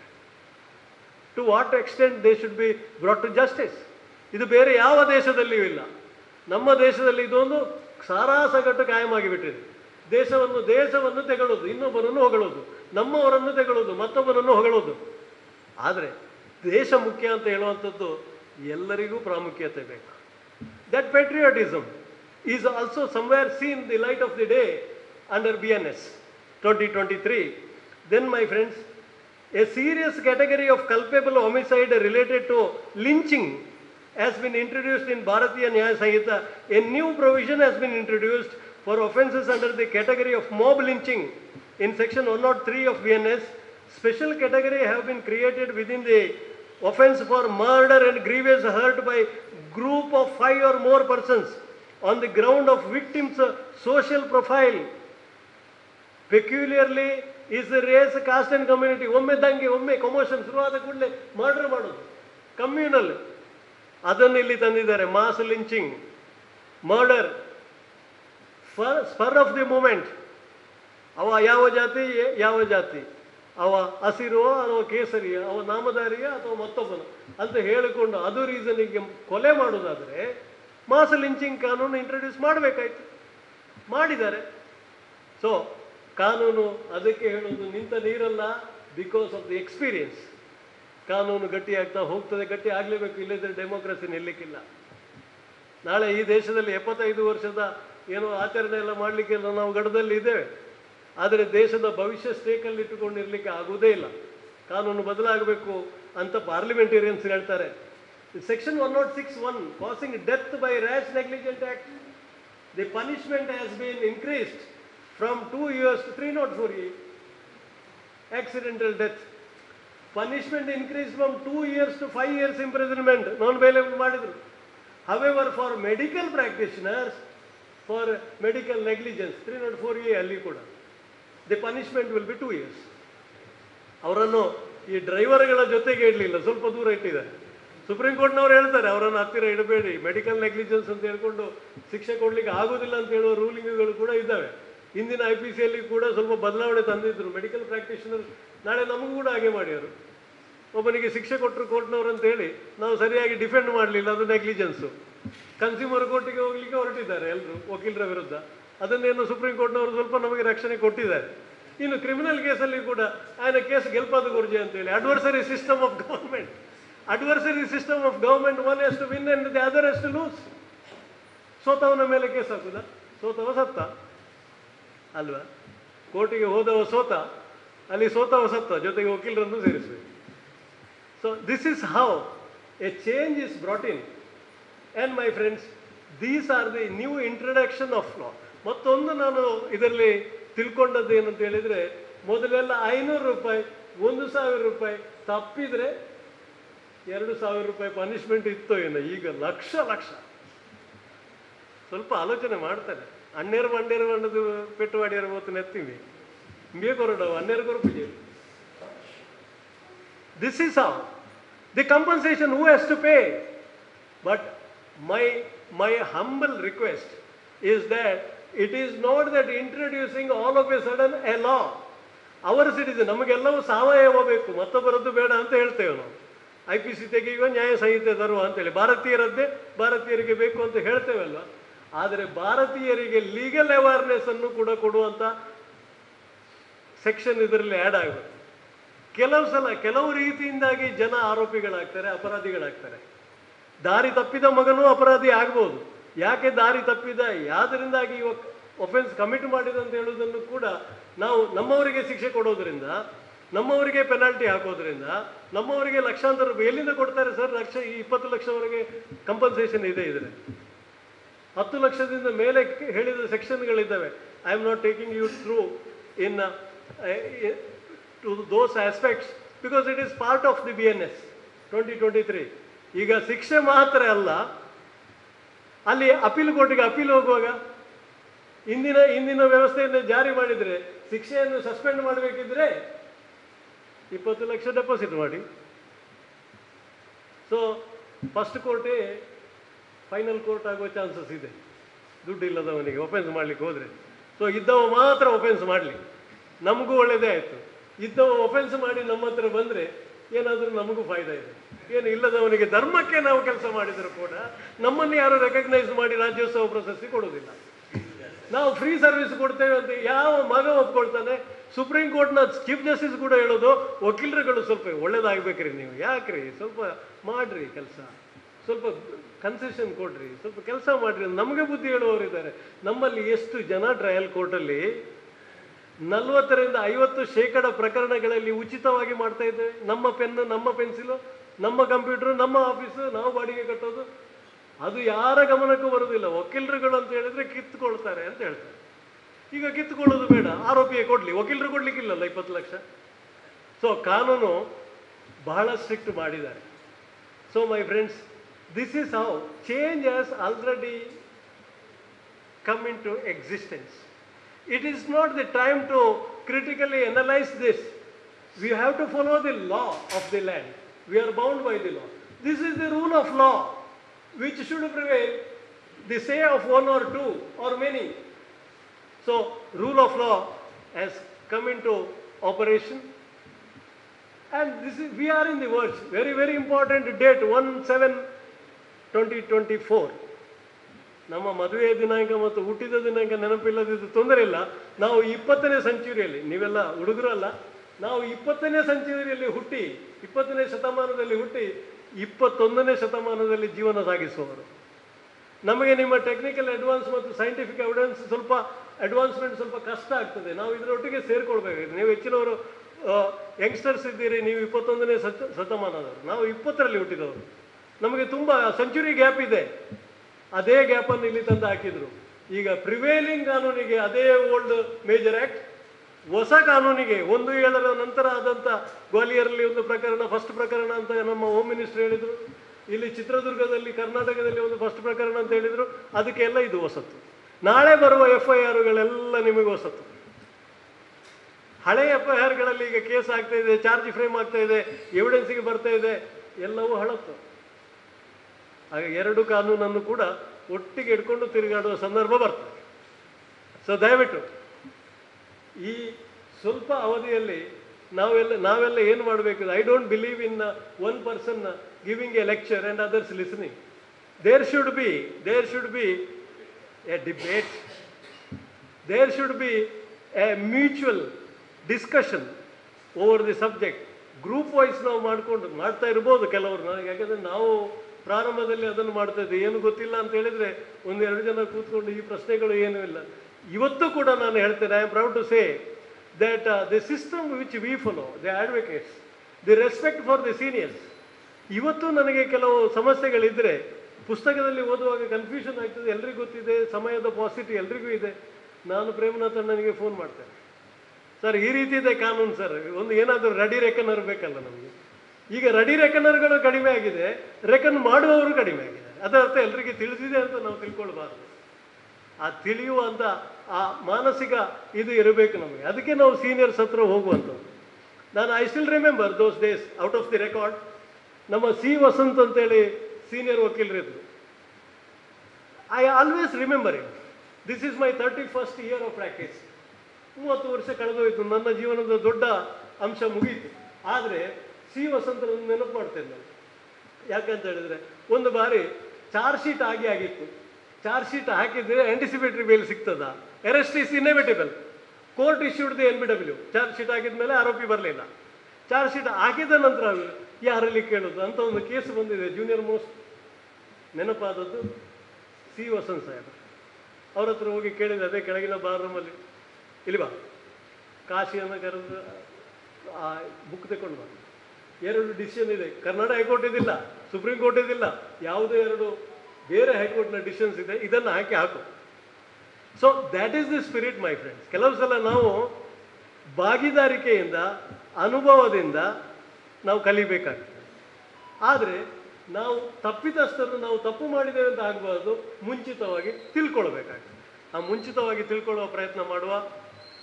ಈ ಭಾರತೀಯ ನ್ಯಾಯ ಸಂಹಿತೆ ಇನ್ನು ಮುಂದಕ್ಕೆ ನಾವೆಲ್ಲ BNS ಅಂತ ಬರೀಬೇಕಾಗ್ತದೆ. IPC ಹೋಯ್ತು, ಭಾರತೀಯ ನ್ಯಾಯ ಸಂಹಿತ ಅಂತ ಬರೀಬೇಕಾಗ್ತದೆ, 2023 ಅಂತ ಬರೀಬೇಕಾಗ್ತದೆ, 1860 ಅಂತ ಬರೆಯುವಾಗಿಲ್ಲ. ಎಲ್ಲವನ್ನು ನಾವು ಡಿಸಿಪ್ಲಿನ್ ಆಗಿ, even the way in which we plead, the way in which we represent, the way in which we are required to answer to the ಜಜಸ್. ಅವರಿಗೆ ಟ್ರೈನಿಂಗ್ ಆಗಿ ಬಂದಿದ್ದಾರೆ, ಗಮನದಲ್ಲಿ ಇಟ್ಕೊಳ್ಳಿ. ಅವರಿಗೆಲ್ಲ TADA ಕೊಟ್ಟು ಬೆಂಗಳೂರಿಗೆ ಕರೆಸ್ಕೊಂಡು ದೊಡ್ಡ ದೊಡ್ಡ ಸ್ಟಾಲ್ವರ್ಟ್ಗಳು ಟ್ರೈನಿಂಗ್ ಕೊಟ್ಟಿದ್ದಾರೆ. ಆದರೆ ಲರ್ನೆಡ್ನೆಸ್ ಇರುವುದು ನಮ್ಮ ಹತ್ರ, ಕಳ್ಕೊಳ್ಳಬಾರದು. We should also in the for a competition. ಅವರಿಗೆ ನಾವು ಹೇಳಿಕೊಡುವ ಸ್ಥಿತಿಗೆ ನಾವು ಬರಬೇಕು ವಕೀಲರುಗಳಂತ ಹೇಳ್ಕೊಂಡು ಅವಕಾಶ ಮಾಡಿಕೊಟ್ಟಿದ್ದಾರೆ ನಮ್ಮ ಅಧ್ಯಕ್ಷರು, ಕಾರ್ಯದರ್ಶಿಯವರು. ಹೊಸ ಕಾನೂನು ಬಂದಿದೆ. ಹೊಸ ಕಾನೂನು ಬರುವಾಗ ಎಲ್ಲ ರೋಡ್ ಶೋ ಮಾಡೋದು ಇದ್ದದ್ದೇ. ಹಿಂದೆಲ್ಲ ಕೆಲವು ರೋಡ್ ಶೋಗಳನ್ನು ನಾವು ನೋಡಿದ್ದೇವೆ. ಆದರೆ ಈಗಿನ ಈ 3 ಕಾನೂನಲ್ಲಿ ರೋಡ್ ಶೋ ಮಾತ್ರ ಅಲ್ಲ, within the 4 corners of the road you have to prove your mettle. ನಾನು ರೋಡ್ ಶೋ ಅಂತ ಯಾಕೆ ಹೇಳ್ತೇನೆ ಅಂದರೆ, ನಮಗೆ ಒಮ್ಮೆ ಪ್ರೇಮನಾಥ್ ಸರ್ ಹೇಳ್ತಾರೆ, ಈಗ ಆ ಕರ್ನಾಟಕ ರೆಂಟ್ ಕಂಟ್ರೋಲ್ ಆ್ಯಕ್ಟ್ 1965 ಅನ್ನು ತೆಗೆದರು. ಅದರ ಮೇಲೆ ಒಂದಷ್ಟು 10,000ಕ್ಕಿಂತ ಮೇಲೂ reported ruling for bona fide requirement, ಇಂಥದಕ್ಕೆಲ್ಲ ಒಂದು 100-200 ಆ ಕಾನೂನನ್ನೇ ತೆಗೆದು ಕರ್ನಾಟಕ ರೆಂಟ್ ಆ್ಯಕ್ಟ್ ಬಂದು ನಮಗೆಲ್ಲ ಆಯಿತು, ಹಳೆ ಕಾನೂನು ಹೋಗೇ ಬಿಡ್ತು. ಇನ್ನು HRC, RRP, HRRP ಅಂತ ಹೇಳುವ ನೋಮನ್ ಕ್ಲೇಚರೇ ಇರೋದಿಲ್ಲ. ಹೊಸ ಕಾನೂನು ಬಂತು ಅಂತೆ. ಹೊಸ ಕಾನೂನಲ್ಲಿ ಏನೂ ಆಗಲಿಲ್ಲ ನಮಗೆ. ನಾವು ರೋಡ್ ಶೋ ಮಾಡಿದ್ದೇ ಬಂತು, ಸಿಂಪೋಸಿಯಂ ಮಾಡಿದ್ದೇ ಬಂತು. ಈಗ ರೆಂಟ್ ಆ್ಯಕ್ಟ್ ಇದೆ. ಎಲ್ಲಿಯಾದರೂ ಕೇಸ್ ಉಂಟು ಸ್ವಾಮಿ? ಮಂಗಳೂರಲ್ಲಿ 27 ಕೋರ್ಟ್ ಇದೆ. HRC ಇಲ್ಲ, RRP ಇಲ್ಲ. ವಕೀಲರ ಬಟ್ಟಲಿಗೆ ಕಲ್ಲು.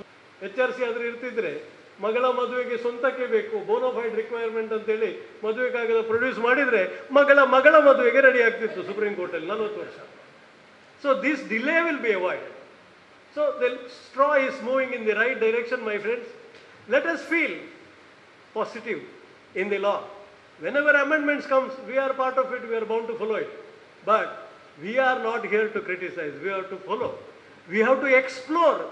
We have to explore the new dimensions in giving the wider meaning, wider preposition to the definition under law. With this, I thank the Bar Association and my senior advocates who are present, along with my colleagues, my contemporaries and my junior colleagues. If at all there is any view contrary to what I expressed, please forgive me that it is my own and you need not carry with it. With this, I thank you one and all. Thank you very much. Sir, ಭಾರತೀಯ ನ್ಯಾಯ ಸಂಹಿತೆ ಬಗ್ಗೆ ಬಹಳ ರಸವತ್ತಾಗಿ ಹಾಗೂ ನಮಗೆಲ್ಲರಿಗೂ ಮನದಟ್ಟಾಗುವಂತೆ ಮಾತಾಡಿದ Shri ಉದಯಾನಂದ್ sir ಅವರಿಗೆ ನಿಮ್ಮೆಲ್ಲರ ಪರವಾಗಿ ಮತ್ತೊಮ್ಮೆ ಧನ್ಯವಾದಗಳನ್ನು ಅರ್ಪಿಸಲು ಇಷ್ಟಪಡ್ತಾ ಇದ್ದಾರೆ. ನಮ್ಮ ಮುಕ್ತಾಯಗೊಳಿಸೋಕ್ಕಿಂತ ಮುಂಚೆ ನಮ್ಮ ಭಾರತೀಯ ಅಂಚೆ ಇಲಾಖೆಯಿಂದ ಹಲವಾರು ಒಂದು ಸೇವೆಗಳು ಲಭ್ಯ ಇದೆ ನಮಗೋಸ್ಕರ. ಅದರ ಬಗ್ಗೆ ನಮ್ಮನ್ನು ಉದ್ದೇಶಿಸಿ ಒಂದು 5 ನಿಮಿಷಗಳ ಕಾಲ ದಯಾನಂದ್ ಕತ್ತಲ್ ಸರ್ ಅವರು ಅದರ ಬಗ್ಗೆ ವಿವರವಾಗಿ ಹೇಳ್ತಾ ಇದ್ದಾರೆ. ನಮ್ಮ ವಕೀಲರ ಸಂಘದ ಅಧ್ಯಕ್ಷರಾದ ಎಚ್ ವಿ ರಾಘವೇಂದ್ರ ಅವರವರು ಪುಷ್ಪಗುಚ್ಛ ನೀಡಿ ಸ್ವಾಗತಿಸಬೇಕಾಗಿ ಕೇಳ್ಕೊಳ್ತಾ ಇದ್ದಾರೆ. ಅಂಚೆ ಇಲಾಖೆಯ ಸೌಲಭ್ಯಗಳ ಬಗ್ಗೆ ಒಂದು 5 ನಿಮಿಷ ನಮಗೆ ಮಾಹಿತಿಯನ್ನು ನೀಡಲಿದ್ದಾರೆ ದಯಾನಂದ್ ಕತ್ತಲ್ ಸರ್ ಅವರು. ಸಂವಿಧಾನದ ಶಾಸಕಾಂಗ, ಕಾರ್ಯಾಂಗ, ನ್ಯಾಯಾಂಗದಲ್ಲಿ ನ್ಯಾಯಾಂಗ ವ್ಯವಸ್ಥೆಯ ಎಲ್ಲ ನ್ಯಾಯಾಧೀಶರುಗಳಿಗೆ ಮತ್ತು ಆ ವಿಭಾಗದಲ್ಲಿ ಅಧ್ಯಯನ ಮಾಡ್ತಾ ಇರುವಂಥ ಮತ್ತು ಎಲ್ಲ ಬಂಧುಗಳಿಗೆ ನಾನು ಮಗದೊಮ್ಮೆ ವಂದಿಸ್ತಾ ಇದ್ದೇನೆ. ನಾನು ದಯಾನಂದ ಕತ್ತಲ್ ಸರ್. ನಾನು ಅಂಚೆ ಇಲಾಖೆ ಸಿಬ್ಬಂದಿ. ನನಗೆ ಬಹಳ ಹೆಮ್ಮೆ ಆಗ್ತಾಯಿದೆ, ನಿಮ್ಮೊಂದು ಉತ್ತಮ ಜ್ಞಾನಿಗಳ ಮಧ್ಯೆ ನಮಗೂ ಒಂದು ಇಲಾಖೆಯ ಬಗ್ಗೆ ಮಾಹಿತಿ ಕೊಡುವಂಥ ಅವಕಾಶ ಕೊಟ್ಟದಕ್ಕೆ ನಮ್ಮ ಅಧ್ಯಕ್ಷರಿಗೆ ಮತ್ತು ಇಲ್ಲಿನ ಏನು ಬಾರ್ ಅಸೋಸಿಯೇಷನ್ ಇದೆ ಮತ್ತು ಎಲ್ಲ ಬಂಧುಗಳಿಗೆ ನಾನು ಮತ್ತೊಮ್ಮೆ ವಂದಿಸ್ತೇನೆ. ನೀವು ಈಗಾಗಲೇ ಉತ್ತಮ ಮಾಹಿತಿಯನ್ನು ಕೊಟ್ಟಿರುವಂತಹ ಹಿರಿಯ ನ್ಯಾಯವಾದಿಗಳಿಗೂ ಕೂಡ ನಮಸ್ಕಾರವನ್ನು ಸಲ್ಲಿಸ್ತೇನೆ. ಬಂಧುಗಳೇ, ಭಾರತೀಯ ಅಂಚೆ ಇಲಾಖೆ ನಿಮ್ಗೆ ಗೊತ್ತಿದೆ, ಇಡೀ ದೇಶದಲ್ಲೇ ಪ್ರಾಮಾಣಿಕ ಇಲಾಖೆಗಳಲ್ಲೊಂದು ಭಾರತೀಯ ಅಂಚೆ ಇಲಾಖೆ. ಅದನ್ನು ನಾವು ಎದೆ ತಟ್ಟಿ ಹೆಮ್ಮೆಯಿಂದ ಹೇಳ್ಕೊಳ್ತಾ ಇದ್ದೇವೆ. ಯಾಕಂತ ಹೇಳಿದರೆ 3 ವರ್ಷ ಸರ್ಕಾರದೊಂದು ಜವಾಬ್ದಾರಿಯನ್ನು ನಾನು ತುಳು ಸಾಹಿತ್ಯ ಅಕಾಡೆಮಿ ಅಧ್ಯಕ್ಷನಾಗಿ ಪುನಃ ನಾನು ಇಲಾಖೆಗೆ ಬಂದಿದ್ದೇನೆ ಅಂತ ಹೇಳಿದರೆ ನನಗೆ ಅದರ ಬಗ್ಗೆ ಬಹಳ ಅಪಾರವಾದಂಥ ಗೌರವ ಇದೆ. ಅದರ ಮತ್ತೊಮ್ಮೆ ಆ ಇಲಾಖೆಗೆ ನಾನು ಬಂದಿದ್ದೇನೆ. ನಮ್ಮಲ್ಲಿ ಎಷ್ಟು ಮಂದಿಯಲ್ಲಿ ಪೋಸ್ಟ್ ಆಫೀಸ್ನ ಅಕೌಂಟ್ ಇದೆ? ಬಹಳ ಕಡಿಮೆ. ಸರಿಯಾಗಿ ಗಮನಿಸಬೇಕು. ನಾವು ಭಾರತ ದೇಶದ ಪ್ರಜೆಗಳು. ನಮ್ಮದು ಭಾರತೀಯ ಅಂಚೆ ಇಲಾಖೆ. ಭಾರತ ಅನ್ನುವಂಥ ಶಬ್ದ ಕೇಳುವಾಗಲೇ ನಮಗೆ ರೋಮ ಹರ್ಷಿತ ಆಗ್ತದೆ ಅಲ್ವಾ? ಆಗಿರುವಾಗ ನಮಗೆ ಕೆಲವೊಂದು ಏನಾಗ್ತದೆ, ಪ್ರಯೋಜನ, ಎರಡನೇ ಒಂದು ಹೆಮ್ಮೆ. ಆ ಇಲಾಖೆಯ ನಾನೊಬ್ಬ ಸದಸ್ಯನಾಗಿದ್ದೇನೆ, ಆ ಇಲಾಖೆಯ ಒಂದು ಅಕೌಂಟ್ ಇದೆ ನನ್ನ ಹತ್ರ ಅಂತ ಹೇಳ್ಕೊಳ್ಳೋಕೆ. ಆದರೆ ಆ ಹೆಮ್ಮೆಯಿಂದ ಪ್ರಯೋಜನ ಏನಂತ ಕೇಳಿದರೆ, ಪ್ರಯೋಜನ ಇದೆ. ನೀವು ಇನ್ನಿತರ ನಿಮ್ಮ SBಯ ಇಂಟ್ರೆಸ್ಟನ್ನು ನೋಡಿ, ಭಾರತೀಯ ಅಂಚೆ ಇಲಾಖೆ ಇಂಟ್ರೆಸ್ಟ್ ನೋಡಿ. ನಮ್ಮಲ್ಲಿ 4% SBಗೆ ಬಡ್ಡಿ ಇದೆ. ಇನ್ನುಳಿದದನ್ನು ಹೇಳೋದ್ರಲ್ಲಿ ನೀವು ತಿಳ್ಕೊಳ್ಬೇಕು. ಇನ್ನೊಂದರಲ್ಲಿ ಕಡಿಮೆ ಇದೆ, ನಮ್ಮದರಲ್ಲಿ 4% ಬಡ್ಡಿ ಇದೆ.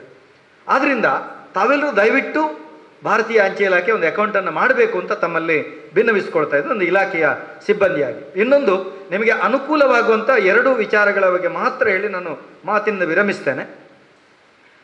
ನೀವೆಲ್ಲ ಗ್ರಾಜ್ಯುಯೇಟ್ ಆದವರು. ನಿಮಗೆಲ್ಲ ಮೊದಲೆಲ್ಲ ಕೇವಲ ಸರ್ಕಾರಿ ಉದ್ಯೋಗಿಗಳಿಗೆ ಮಾತ್ರ ಇದ್ದಂಥ postal life insurance, low premium high bonus ಅನ್ನೋಂಥ ಸ್ಲೋಗನ್.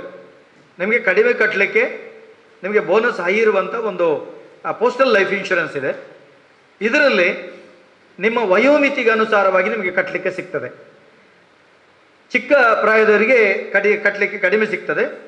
ನಮಗೆ 35 ವರ್ಷ ಪ್ರಾಯದವರಿದ್ದರೆ 40 ವರ್ಷ ಪ್ರಾಯಕ್ಕಾಗುವಾಗ, 45ಕ್ಕಾಗುವಾಗ, 50 ಆಗುವಾಗ, 60 ಆಗುವಾಗ, ಇಷ್ಟರವರೆಗೆ 60ರವರೆಗೆ ಕ್ಯಾಲ್ಕುಲೇಷನ್ ಇದೆ. ಆ ರೀತಿ ನಿಮಗೆ ಕಟ್ಕೊಂಡು ಹೋಗ್ಬೋದು. ಅದರ ಮುಖೇನ ನಿಮಗೆ ಒಳ್ಳೆ ಬೋನಸ್ಸು ಮತ್ತು ಒಳ್ಳೆಯ ರಿಟರ್ನ್ ಸಿಗ್ತದೆ. ಒಂದು ವೇಳೆ ಆಗಬಾರ್ದು, ಯಾರಾದರೂ ಒಂದು 5 ಲಕ್ಷದ PLI ಮಾಡಿದ್ರೆ ಅಂತ ಇಟ್ಕೊಳ್ಳೋಣ, ಮಾಡಿದವರು ಸಡನ್ 1 ಕಂತು ಕಟ್ಟಿದ ತಕ್ಷಣ ತೀರ್ಕೊಳ್ತಾರೆ, ಏನಾದರೂ ಸಂಭವಿಸಿದ್ರೆ ತೀರ್ಕೊಳ್ತಾರೆ. ಅವರಿಗೆ 5 ಲಕ್ಷ ಪ್ಲಸ್ ಅವರು ಕಟ್ಟಿರುವಂಥ ಹಣ, ಅದರ ಮೇಲೆ ಬೋನಸ್ ಅವರಿಗೆ ರಿಟರ್ನ್ ಸಿಗ್ತದೆ. ಇದು PLI ಒಂದು ವಿಶೇಷತೆ. ಇದು ಇನ್ಕಮ್ ಟ್ಯಾಕ್ಸ್ಗೆ ಆಗ್ತದೆ. ಆದ್ದರಿಂದ ತಾವೆಲ್ಲರೂ ಇದನ್ನು ಮಾಡಬೇಕು. ಮೊದಲೆಲ್ಲ ಪೋಸ್ಟ್ ಆಫೀಸಲ್ಲಿ ಹೋಗಿ ಕ್ಯೂ ನಿಲ್ಲಬೇಕು, ನಿಮಗೆ ಪುರುಸೊತ್ತಿಲ್ಲ. ಇನ್ನು ಪೋಸ್ಟ್ ಆಫೀಸಲ್ಲಿ ಹೋಗಿ ಕ್ಯೂ ನಿಲ್ಲಕ್ಕೆ ಎಲ್ಲಿ ಸಮಯ ಇದೆ? ಇವಾಗ ನಮ್ಮ SSP ಅವರು ನಿಮ್ಮಲ್ಲಿಗೆ ನಮ್ಮನ್ನು ಕಲಿಸ್ತಾ ಇದ್ದಾರೆ. ನಿಮ್ಮ ಏನು ಅಸೋಸಿಯೇಷನ್ ಇದೆ, ಇಲ್ಲಿಗೆ ನಾವು ಬರ್ತೇವೆ, ಇಲ್ಲೇ ನಾವು ಮಾಡಿಕೊಡ್ತೇವೆ. ಎಲ್ರಿಗೂ ಅನುಕೂಲ ಆಗುವ ಹಾಗೆ ಅದರ ಡಾಕ್ಯುಮೆಂಟನ್ನು ನೀವು ಏನೆಲ್ಲ ಕೊಡಬೇಕು. ಡಾಕ್ಯುಮೆಂಟ್ ಏನಿಲ್ಲ, ನಿಮ್ಮೊಂದು ಚಂದದ ಒಂದು ಭಾವಚಿತ್ರ ಅದಕ್ಕೆ, ಮತ್ತು ನಿಮ್ಮ ಏನು ಅಸೋಸಿಯೇಷನ್ ಇದೆ ಅದರ ID ಇದ್ದರೆ ಸಾಕು. ಅದರ ID ಜೆರಾಕ್ಸ್ ಪ್ರತಿ ಇದ್ದರೆ ಸಾಕು. ಇಲ್ಲದಿದ್ದರೆ ನಿಮ್ಮ ಡಿಗ್ರಿ ಕಾನ್ವೊಕೇಶನ್ ಸರ್ಟಿಫಿಕೇಟ್ ಎಲ್ಲ ಬೇಕು ಬಾಕಿದ್ದಾದರೆ ನಿಮ್ಮದು ಇದರ ಅಸೋಸಿಯೇಷನ್ ಐ ಡಿ ಇದ್ರೆ ಸಾಕು. ಐ ಡಿನ ಜೆರಾಕ್ಸ್ ಪ್ರತಿ ನಿಮ್ಮ ಸ್ವಹಸ್ತ ಸಹಿಯಿಂದ ಇರುವಂಥದ್ದಾಗಿರಬೇಕು, ಸೆಲ್ಫ್ ಅಟೆಸ್ಟೆಡ್ ಆಗಿರಬೇಕು, ಅದಾಗಿರಬೇಕು. ಮತ್ತು ಆಧಾರ್ ಕಾರ್ಡ್ ಜೆರಾಕ್ಸ್ ಕಾಪಿ ಮತ್ತು ಪಾನ್ ಕಾರ್ಡ್ನ ಜೆರಾಕ್ಸ್ ಕಾಪಿ ನಮಗೆ ಬೇಕು. ಇಷ್ಟನ್ನು ನೀವು ಕೊಟ್ಟರೆ ನಾವು ಅದನ್ನು ಮಾಡಿಕೊಡ್ತೇವೆ. ಇನ್ನೊಂದು ಅಪಘಾತ ವಿಮೆ ಅಂತ ಇದೆ ನಮ್ಮ ಪೋಸ್ಟ್ ಆಫೀಸಲ್ಲಿ. ಅಪಘಾತ ಅನ್ನುವಂಥದ್ದು ಸರ್ವೇ ಸಾಮಾನ್ಯ, ಈಗ ನೋಡ್ತಾ ಇದ್ದೇವೆ. ಈ ಅಪಘಾತ ವಿಮೆಯಲ್ಲಿ ನಾನು ಬಿಡಿಸುವುದಾದರೆ ಹಾವು ಕಚ್ಚಿದರೆ, ನಾಯಿ ಕಚ್ಚಿದರೆ, ಅಲ್ಲ ಜಾರಿ ಬಿದ್ದರೆ, ಬೆಂಕಿ ತಾಗಿದರೆ, ಸಿಡಿಲು ಬಡಿದರೆ, ಮರ ಬಿದ್ದರೆ, ನೀರಲ್ಲಿ ಬಿದ್ದರೆ, ಎಲ್ಲ ವಿಭಾಗಗಳ ಅಪಘಾತಗಳಿಗೆ ಒಂದು ಅಪಘಾತ ವಿಮೆ ಭಾರತ ದೇಶದಲ್ಲೇ ಕನಿಷ್ಠ ಪ್ರೀಮಿಯಂನ ಗರಿಷ್ಠ ಕವರೇಜಿನ ಏಕೈಕ ಅಪಘಾತ ವಿಮೆ ನಮ್ಮ ಭಾರತೀಯ ಅಂಚೆ ಇಲಾಖೆಯಲ್ಲಿದೆ. ಉದಾಹರಣೆಗೆ ಪ್ರಸ್ತುತ ಇನ್ನಿತರ ಸಂಸ್ಥೆಗಳೊಂದಿಗೆ ಟೈಅಪ್ ಮಾಡಿಕೊಂಡಿರುವಂಥ ಅಪಘಾತ ವಿಮೆ ಇದು ಆದಿತ್ಯ ಬಿರ್ಲಾ ಆಗಿರ್ಬೋದು, ನಿವಾಬಪ್ ಆಗಿರ್ಬೋದು, ಬೇರೆ ಬೇರೆ ಸಂಸ್ಥೆಗಳೊಂದಿಗೆ ಟೈಅಪ್ ಮಾಡಿಕೊಂಡಿರುವಂಥ ಅಪಘಾತ ವಿಮೆ. ಆದರೆ ಪರಿಪೂರ್ಣ ಜವಾಬ್ದಾರಿ ಅಂಚೆ ಇಲಾಖೆಯದ್ದು. ಆದ್ದರಿಂದ ಇತ್ತೀಚೆಗೆ 550 ರೂಪಾಯಿ ವಾರ್ಷಿಕವಾಗಿ ನೀವು ಕಟ್ಟಿದರೆ, ವಾರ್ಷಿಕವಾಗಿ ಇಯರ್ಲಿ 550 ರೂಪಾಯಿ ನೀವು ಕಟ್ಟಿದರೆ 10 ಲಕ್ಷ ಬೆನಿಫಿಟು. ಬಾಕಿದ್ರೆ ಅಂದರೆ ಡೆತ್ ಆದರೆ 10 ಲಕ್ಷ. ಇದರಲ್ಲಿ ಆಗಲ್ಲ. ಡೆತ್ ಆದರೆ 10 ಲಕ್ಷ, ಬೆಡ್ ರಿಟರ್ನ್ ಆದರೆ 10 ಲಕ್ಷ, ಶಾಶ್ವತ ಅಂಗವೈಕಲ್ಯ ಆದರೆ 10 ಲಕ್ಷ. ಒಬ್ಬ ವ್ಯಕ್ತಿ ಸತ್ತರೆ ಅವನ ಮಕ್ಕಳಿಗೆ ಎಜುಕೇಷನ್ಗೆ, ವಿದ್ಯಾಭ್ಯಾಸಕ್ಕೆ 1 ಲಕ್ಷ ಇದೆ. ಚಿಕ್ಕ ಡ್ಯಾಮೇಜ್ ಆಗಿ ಔಟ್ ಪೇಷಂಟ್ ಬ್ಲಾಕಿಗೆ ಹೋದರೆ, ಹೊರರೋಗಿಗಳ ವಿಭಾಗಕ್ಕೆ ಹೋದರೆ ಅಲ್ಲಿ 30,000 ರೂಪಾಯಿ ಕವರೇಜ್. ಸ್ವಲ್ಪ ಜಾಸ್ತಿ ಡ್ಯಾಮೇಜ್ ಆಗಿ ICUಗೆ ಹೋದರೆ ಅಲ್ಲಿ 60,000 ರೂಪಾಯಿ ಕವರೇಜು. ಅಷ್ಟು ಮಾತ್ರವಲ್ಲ, ಅಲ್ಲಿ ಅವನನ್ನು ನೋಡ್ಕೊಳ್ಳುವವನಿಗೆ ದಿನಕ್ಕೊಂದು 1,000 10,000 ರೂಪಾಯಿ ಕವರೇಜು. ಆಂಬ್ಯುಲೆನ್ಸ್ ಚಾರ್ಜ್, ವಾಹನ ವೆಚ್ಚ 25,000 ರೂಪಾಯಿ ಕವರೇಜ್ ಸಿಗುವಂತಹ ಏಕೈಕ ಅಪಘಾತ 550 ರೂಪಾಯಿಗೆ ಭಾರತೀಯ ಅಂಚೆ ಇಲಾಖೆಯಲ್ಲಿದೆ. ಅದನ್ನು ಮಾಡೋದಕ್ಕಿಂತ ಮೊದಲು IPPB ಅಕೌಂಟ್ ಮಾಡಬೇಕು, ಇಂಡಿಯನ್ ಪೋಸ್ಟಲ್ ಪೇಮೆಂಟ್ ಬ್ಯಾಂಕ್. ನಿಮಗೆಲ್ಲ ಬೆಳಿಗ್ಗೆ ಬೇಗ ಬರಬೇಕು, ಸಾಯಂಕಾಲ ಹೋಗುವಾಗ ರಾತ್ರಿ ಕಳೆಯುತ್ತೆ, ಜನರಿಗೆ ನ್ಯಾಯ ಇಷ್ಟು ಸಮಯ ನೀವು ವಿನಿಯೋಗಿಸಬೇಕಾಗ್ತದೆ. ಅಂಚೆ ಇಲಾಖೆಯಲ್ಲಿ ಹೋಗ್ಲಿಕ್ಕೆ ಸಮಯ ಇಲ್ಲ. ಯಾವುದೇ ಟ್ರಾನ್ಸಾಕ್ಷನ್, ಈಗ ಹೆಣ್ಮಕ್ಳಿದ್ರೆ ನೀವು ಸುಕನ್ಯಾ ಸಮೃದ್ಧಿ ಮಾಡ್ತೀರಿ, ಒಳ್ಳೆಯ ಪ್ರಯೋಜನ ಇದೆ. ನಿಮ್ಮದು RD ಇದೆ, SP ಇದೆ, PPF ಇದೆ. ಪೋಸ್ಟ್ ಆಫೀಸ್ನ ಏನೆಲ್ಲ ಅಕೌಂಟ್ಗಳಿದ್ದಾವೆ ಅದನ್ನು ಭರಿಸೋದಕ್ಕೆ ನೀವು ಅಂಚೆ ಇಲಾಖೆಯಲ್ಲಿ ಇನ್ನು ಮುಂದೆ ಕ್ಯೂ ನಿಲ್ಬೇಕಾಗಿಲ್ಲ, ಅಲ್ಲಿ ಫಾರ್ಮ್ ಭರ್ತಿ ಮಾಡಬೇಕಾಗಿಲ್ಲ. ಒಮ್ಮೆ ಅಂಚೆ ಇಲಾಖೆಯನ್ನು ಸಂಪರ್ಕಿಸಿದರೆ ಮತ್ತೆ ಪೂರ್ತಿ ನಿಮ್ಮ ಅಂಗೈ ಯಂತ್ರದಲ್ಲಿ ಎಲ್ಲವನ್ನು ಸುಧಾರಿಸುವುದಕ್ಕೆ ಆಗ್ತದೆ. ಅದಕ್ಕೆ IPPB account, Indian postal payment bank. ಇದಕ್ಕೆ ಕೇವಲ 200 ರೂಪಾಯಿ ಲೈಫ್ ಟೈಮ್ ಅಕೌಂಟ್. ಇದು 200 ರೂಪಾಯಿ ಕಟ್ಟಿದರೆ ಲೈಫ್ ಟೈಮ್ ಅಕೌಂಟ್. ಇದರ ಮುಖೇನ ನಿಮಗೆ ಎಲ್ಲ ಟ್ರಾನ್ಸಾಕ್ಷನ್ಗಳನ್ನು ನಿಮ್ಮ ಶೂನ್ಯ ವೇಳೆ ಅಂತ ಹೇಳ್ತಾರಲ್ಲ, ಫ್ರೀ ಟೈಮಲ್ಲಿ ಆದಿತ್ಯವಾರ ಸಹಿತ ಕೂಡ ನಿಮಗೆ ಕಟ್ಟಲಿಕ್ಕೆ ಸಾಧ್ಯ ಆಗ್ತದೆ. ಇದು ಒಂದು ಸೌಟ್ ಇದ್ದಾಗೆ. ನೀವು ಉದಾಹರಣೆಗೆ ಒಂದು ಬ್ಯಾಂಕಲ್ಲಿದೆ, ಅದರಲ್ಲಿರುವ ಮೊತ್ತವನ್ನು IPPB ಅಕೌಂಟಿಗೆ ತರಿಸ್ಬೋದು, ಸ್ವೀಪ್ ಇನ್ ಅಂತಾಳೆ. IPPB ಅಕೌಂಟ್ ಇದ್ದದನ್ನು ಅಲ್ಲ, ನಿಮ್ಮ ಪೋಸ್ಟ್ ಆಫೀಸ್ ಅಕೌಂಟಲ್ಲಿ ಇದ್ದನ್ನು ಸ್ವೀಪ್ ಔಟ್ ಬ್ಯಾಂಕಿಗೆ ನಿಮಗೆ ಅಂಗೈಯಲ್ಲೇ ಕಳಿಸುವುದು. ಬ್ಯಾಂಕಲ್ಲಿ ಲೋನು ಈ ತಿಂಗಳಲ್ಲಿ 10,000 ಕಟ್ಟಬೇಕು, ಈ ತಿಂಗಳಲ್ಲಿ ಇದಕ್ಕೆ 5,000, ಅದನ್ನು ಅಷ್ಟನ್ನು ಮಾತ್ರ ಜೋಡಿಸುವುದಕ್ಕೆ ಸ್ವೀಪ್ ಇನ್ ಸ್ವೀಪ್ ಔಟಲ್ಲಿ ಇದರಲ್ಲಿ ಮಾಡಲಿಕ್ಕಾಗ್ತದೆ. ಅದರೊಂದಿಗೆ ಇದರ ವಿಶೇಷತೆ ಏನಂತೇಳಿ, ಈಗ IPPB ಅಕೌಂಟ್ ನಾವು ಮಾಡ್ತೇವೆ, ನಮ್ಮ ಇದರಲ್ಲಿ ಎಲ್ಲ ವಿಭಾಗ. ಮೊದಲು ನೀವು ಪಾಸ್ಬುಕ್ಕು ನಿಮ್ಮದು SB ಅಕೌಂಟ್ ಮಾಡಿದರೆ ಇದನ್ನು ಪೋಸ್ಟ್ಮ್ಯಾನ್ಗಳು ನಿಮಗೆ ಆ್ಯಡ್ ಮಾಡಿಕೊಡ್ಬೇಕು. ಇನ್ನುಳಿದದ್ದೆಲ್ಲ ಇದರಲ್ಲೇ ನಿಮಗೆ ಕಟ್ಟಲಿಕ್ಕೆ ಅನುಕೂಲ ಆಗುತ್ತೆ. ಒಮ್ಮೆ ನೀವು ಕಟ್ಟಿದರೆ, ಒಮ್ಮೆ ಇದನ್ನು IPPB ಅಕೌಂಟ್ ನೀವು ಮಾಡಿದರೆ ನಿಮಗೆ ಜೀವಮಾನ ಪೂರ್ತಿ ನೀವು ಎಷ್ಟರವರೆಗೆ ಪೋಸ್ಟ್ ಆಫೀಸ್ನ ಟ್ರಾನ್ಸಾಕ್ಷನ್ಗಳು ಮಾಡ್ತಾ ಇರ್ತೀರೋ ಅಲ್ಲಿವರೆಗೆ ಇದು ಪ್ರಯೋಜನ ಆಗ್ತದೆ. ಆದ್ದರಿಂದ ಎಲ್ಲರೂ IPPB ಅಕೌಂಟನ್ನು ಮಾಡಬೇಕು. ಮತ್ತು ನೀವು ಪೋಸ್ಟಲ್ ಲೈಫ್ ಇನ್ಶೂರೆನ್ಸನ್ನು ಮಾಡಬೇಕು ಅಂತ ನಾನು ನಿಮ್ಮಲ್ಲಿ ಭಿನ್ನವಿಸ್ಕೊಳ್ತಾ ಇದ್ದೇನೆ. ನಮ್ಮ ಹತ್ತಿರದಲ್ಲೇ ಕಚೇರಿ ಇದೆ ಮತ್ತು ಇಲ್ಲಿ ಸ್ವಲ್ಪ ನೆಟ್ವರ್ಕ್ನ ಕೊರತೆ ಇದೆ. ಅದರಿಂದ ಸ್ವಲ್ಪ ಅನುಕೂಲ ಇರುವ ವ್ಯವಸ್ಥೆ ಮಾಡಿದರೆ ನಾವು ಇಲ್ಲೇ ಬಂದು ಕ್ಯಾಂಪ್ ಮಾಡಿಕೊಳ್ಳೋದು. ನನಗೆ ಬಹಳ ಹೆಮ್ಮೆ ಆಗ್ತಿದೆ. ಇಲ್ಲಿ ನಿಮ್ಮ ಒಂದು ಸಂಸ್ಥೆ ಬೇರೆ ಬೇರೆ ವಿಭಾಗಗಳಿಗೆ ನೀವು ಪ್ರೋತ್ಸಾಹವನ್ನು ಕೊಡ್ತೀರಿ. ಇತ್ತೀಚೆಗೆ ಬಹಳ ದೊಡ್ಡ ಯಕ್ಷಗಾನ ನಿರಂತರವಾಗಿ ಮಾಡ್ತಾ ಸಾಂಸ್ಕೃತಿಕ ಕಾರ್ಯಕ್ರಮಕ್ಕೂ ನೀವು ಒತ್ತು ಕೊಡ್ತಾ ಇದ್ದೀರಿ. ಮತ್ತು ಬೇರೆ ಬೇರೆ ರೀತಿಯ ಜನಸ್ಪಂದನ ಕಾರ್ಯಕ್ರಮಗಳನ್ನು ಕೂಡ ನೀವು ಮಾಡ್ತೀವಿ. ಇವತ್ತಿನ ಮಾಹಿತಿ ಕೂಡ ಒಂದು ಉತ್ತಮ ಮಾಹಿತಿ ಕಾರ್ಯಕ್ರಮ. ನಾನೊಮ್ಮೆ ಅಧ್ಯಕ್ಷನಾಗಿ ಬಂದಿದ್ದೆ, ಇಲ್ಲಿ ವಿನಂತಿಸಿಕೊಂಡಿದ್ದೆ, ಒಂದು ತುಳುವಿನ ಬಗ್ಗೆ ನೀವು ಜಾಗೃತಿ ಮಾಡಬೇಕು, ಸರ್ಕಾರಕ್ಕೆ ಒಂದು ಮನವಿಯನ್ನು ಸಲ್ಲಿಸಬೇಕು, ಅಧಿಕೃತ ರಾಜ್ಯ ಭಾಷೆ ಆಗಬೇಕು, 8ನೇ ಪರಿಚ್ಛೇದಕ್ಕೆ ಸೇರಿಸುವಾಗೆ ನಿಮ್ಮ ಎಲ್ಲರ ಇಲ್ಲಿನ ವಕೀಲರ ವೈಯಕ್ತಿಕವಾಗಿ ಪತ್ರಗಳು ಮತ್ತು ನಿಮ್ಮ ಅಸೋಸಿಯೇಷನ್ನಿಂದ ಒಂದು ಪತ್ರ ಹೋಗಬೇಕು ಅಂತ ಕೇಳಿಕೊಂಡಿದ್ದೆ. ಮಾಡಿದಿರಲು ಗೊತ್ತಿಲ್ಲ ನನಗೆ.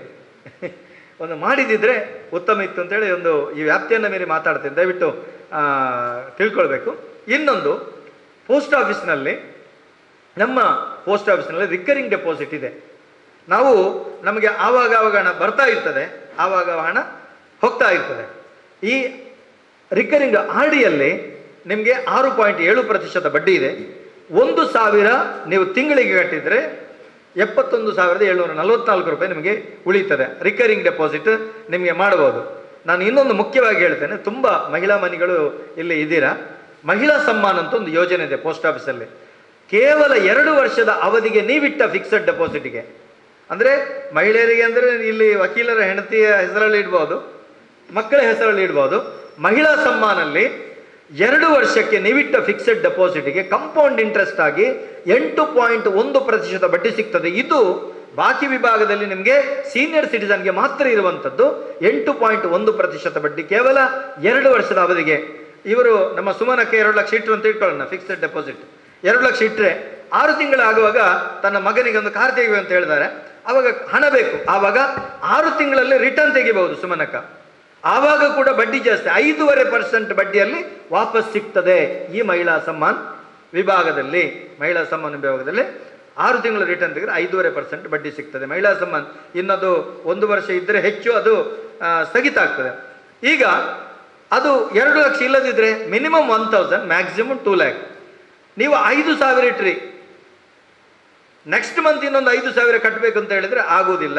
3 ತಿಂಗಳ ನಂತರ ಈಗ ಇನ್ನೊಂದು ಅಕೌಂಟ್ನಲ್ಲಿ ಟೋಟಲ್ ನಿಮಗೆ ಮ್ಯಾಕ್ಸಿಮಮ್ 2 ಲ್ಯಾಕ್, ಮಿನಿಮಮ್ 1,000 ಅಕೌಂಟು ಮಹಿಳಾ ಸಮ್ಮಾನಲ್ಲಿ ನಿಮಗೆ ತೊಡಗಿಸಬಹುದು. ಗಂಡು ಮಕ್ಕಳಿಗೆ PPF ಅಂತಿದೆ, ಅದನ್ನು ನೀವು ತೊಡಗಿಸ್ಕೊಳ್ಬಹುದು ಅಂತ ಹೇಳ್ಕೊಳ್ತಾ ಅವಕಾಶ ಕೊಟ್ಟಿದ್ದೀರಿ. ದಯವಿಟ್ಟು ಎಲ್ಲರೂ ಭಾರತ ದೇಶದ ಪ್ರಜೆಗಳಾಗಿ, ಭಾರತದ ಒಂದು ನ್ಯಾಯವಾದಿಗಳಾಗಿ, ನೀವು ಭಾರತೀಯ ಅಂಚೆ ಇಲಾಖೆಯ ಒಂದು ಸದಸ್ಯತನವನ್ನು ಅಂತ ಹೇಳಿದರೆ ಅದರ ಒಂದು ಅಕೌಂಟನ್ನು ಮಾಡಬೇಕು. ಅದರ ಮುಖೇನ ನಿಮಗೆ ಬೆನಿಫಿಟ್ ಇರುವಂತಹ ಈ ಪೋಸ್ಟಲ್ ಲೈಫ್ ಇನ್ಶೂರೆನ್ಸ್ ಅದನ್ನು ಮಾಡ್ಕೊಳ್ಬೋದು. ನಿಮ್ಗೆ ಆಗ್ಬೋದು, ನಮಗೆ ಪೋಸ್ಟಲ್ ಲೈಫ್ ಇನ್ಶೂರೆನ್ಸ್ ಇದೆ, ನಮ್ಮಲ್ಲಿ ನಮ್ಮಷ್ಟು ಕಲಿಯದೇ ಇರುವಂಥ ನಮ್ಮ ಬಂಧುಗಳಿದ್ದಾರೆ, ಅವರಿಗೇನು, ಗ್ರಾಮೀಣ ಪ್ರದೇಶದಲ್ಲಿರುವವರಿಗೆ ಅಂತ ಹೇಳಿದರೆ ಪಂಚಾಯತ್ ಲೆವೆಲ್ ಇರುವವರಿಗೆ ರೂರಲ್ ಪೋಸ್ಟಲ್ ವಿವಿಧ ಸೌಲಭ್ಯಗಳ ಬಗ್ಗೆ ಮಾಹಿತಿ ನೀಡಿದಂತಹ ದಯಾನಂದ್ ಕತ್ತಲ್ ಸರ್ ಇರುವವರಿಗೆ ನಿಮ್ಮೆಲ್ಲರ ಪರವಾಗಿ ಹೃತ್ಪೂರ್ವಕವಾದ ಧನ್ಯವಾದಗಳನ್ನು ಅರ್ಪಿಸ್ತಾ ಇದ್ದೇನೆ. ಆಗಮಿಸಿದಂಥ ನಿಮಗೆಲ್ಲರಿಗೂ ಧನ್ಯವಾದವನ್ನು ಹೇಳ್ತಾ ಇಂದಿನ ಈ ಕಾರ್ಯಕ್ರಮವನ್ನು ಇಲ್ಲಿಗೆ ಮುಕ್ತಾಯಗೊಳಿಸ್ತಾ ಇದ್ದೇನೆ. ಎಲ್ಲರಿಗೂ ಧನ್ಯವಾದಗಳು.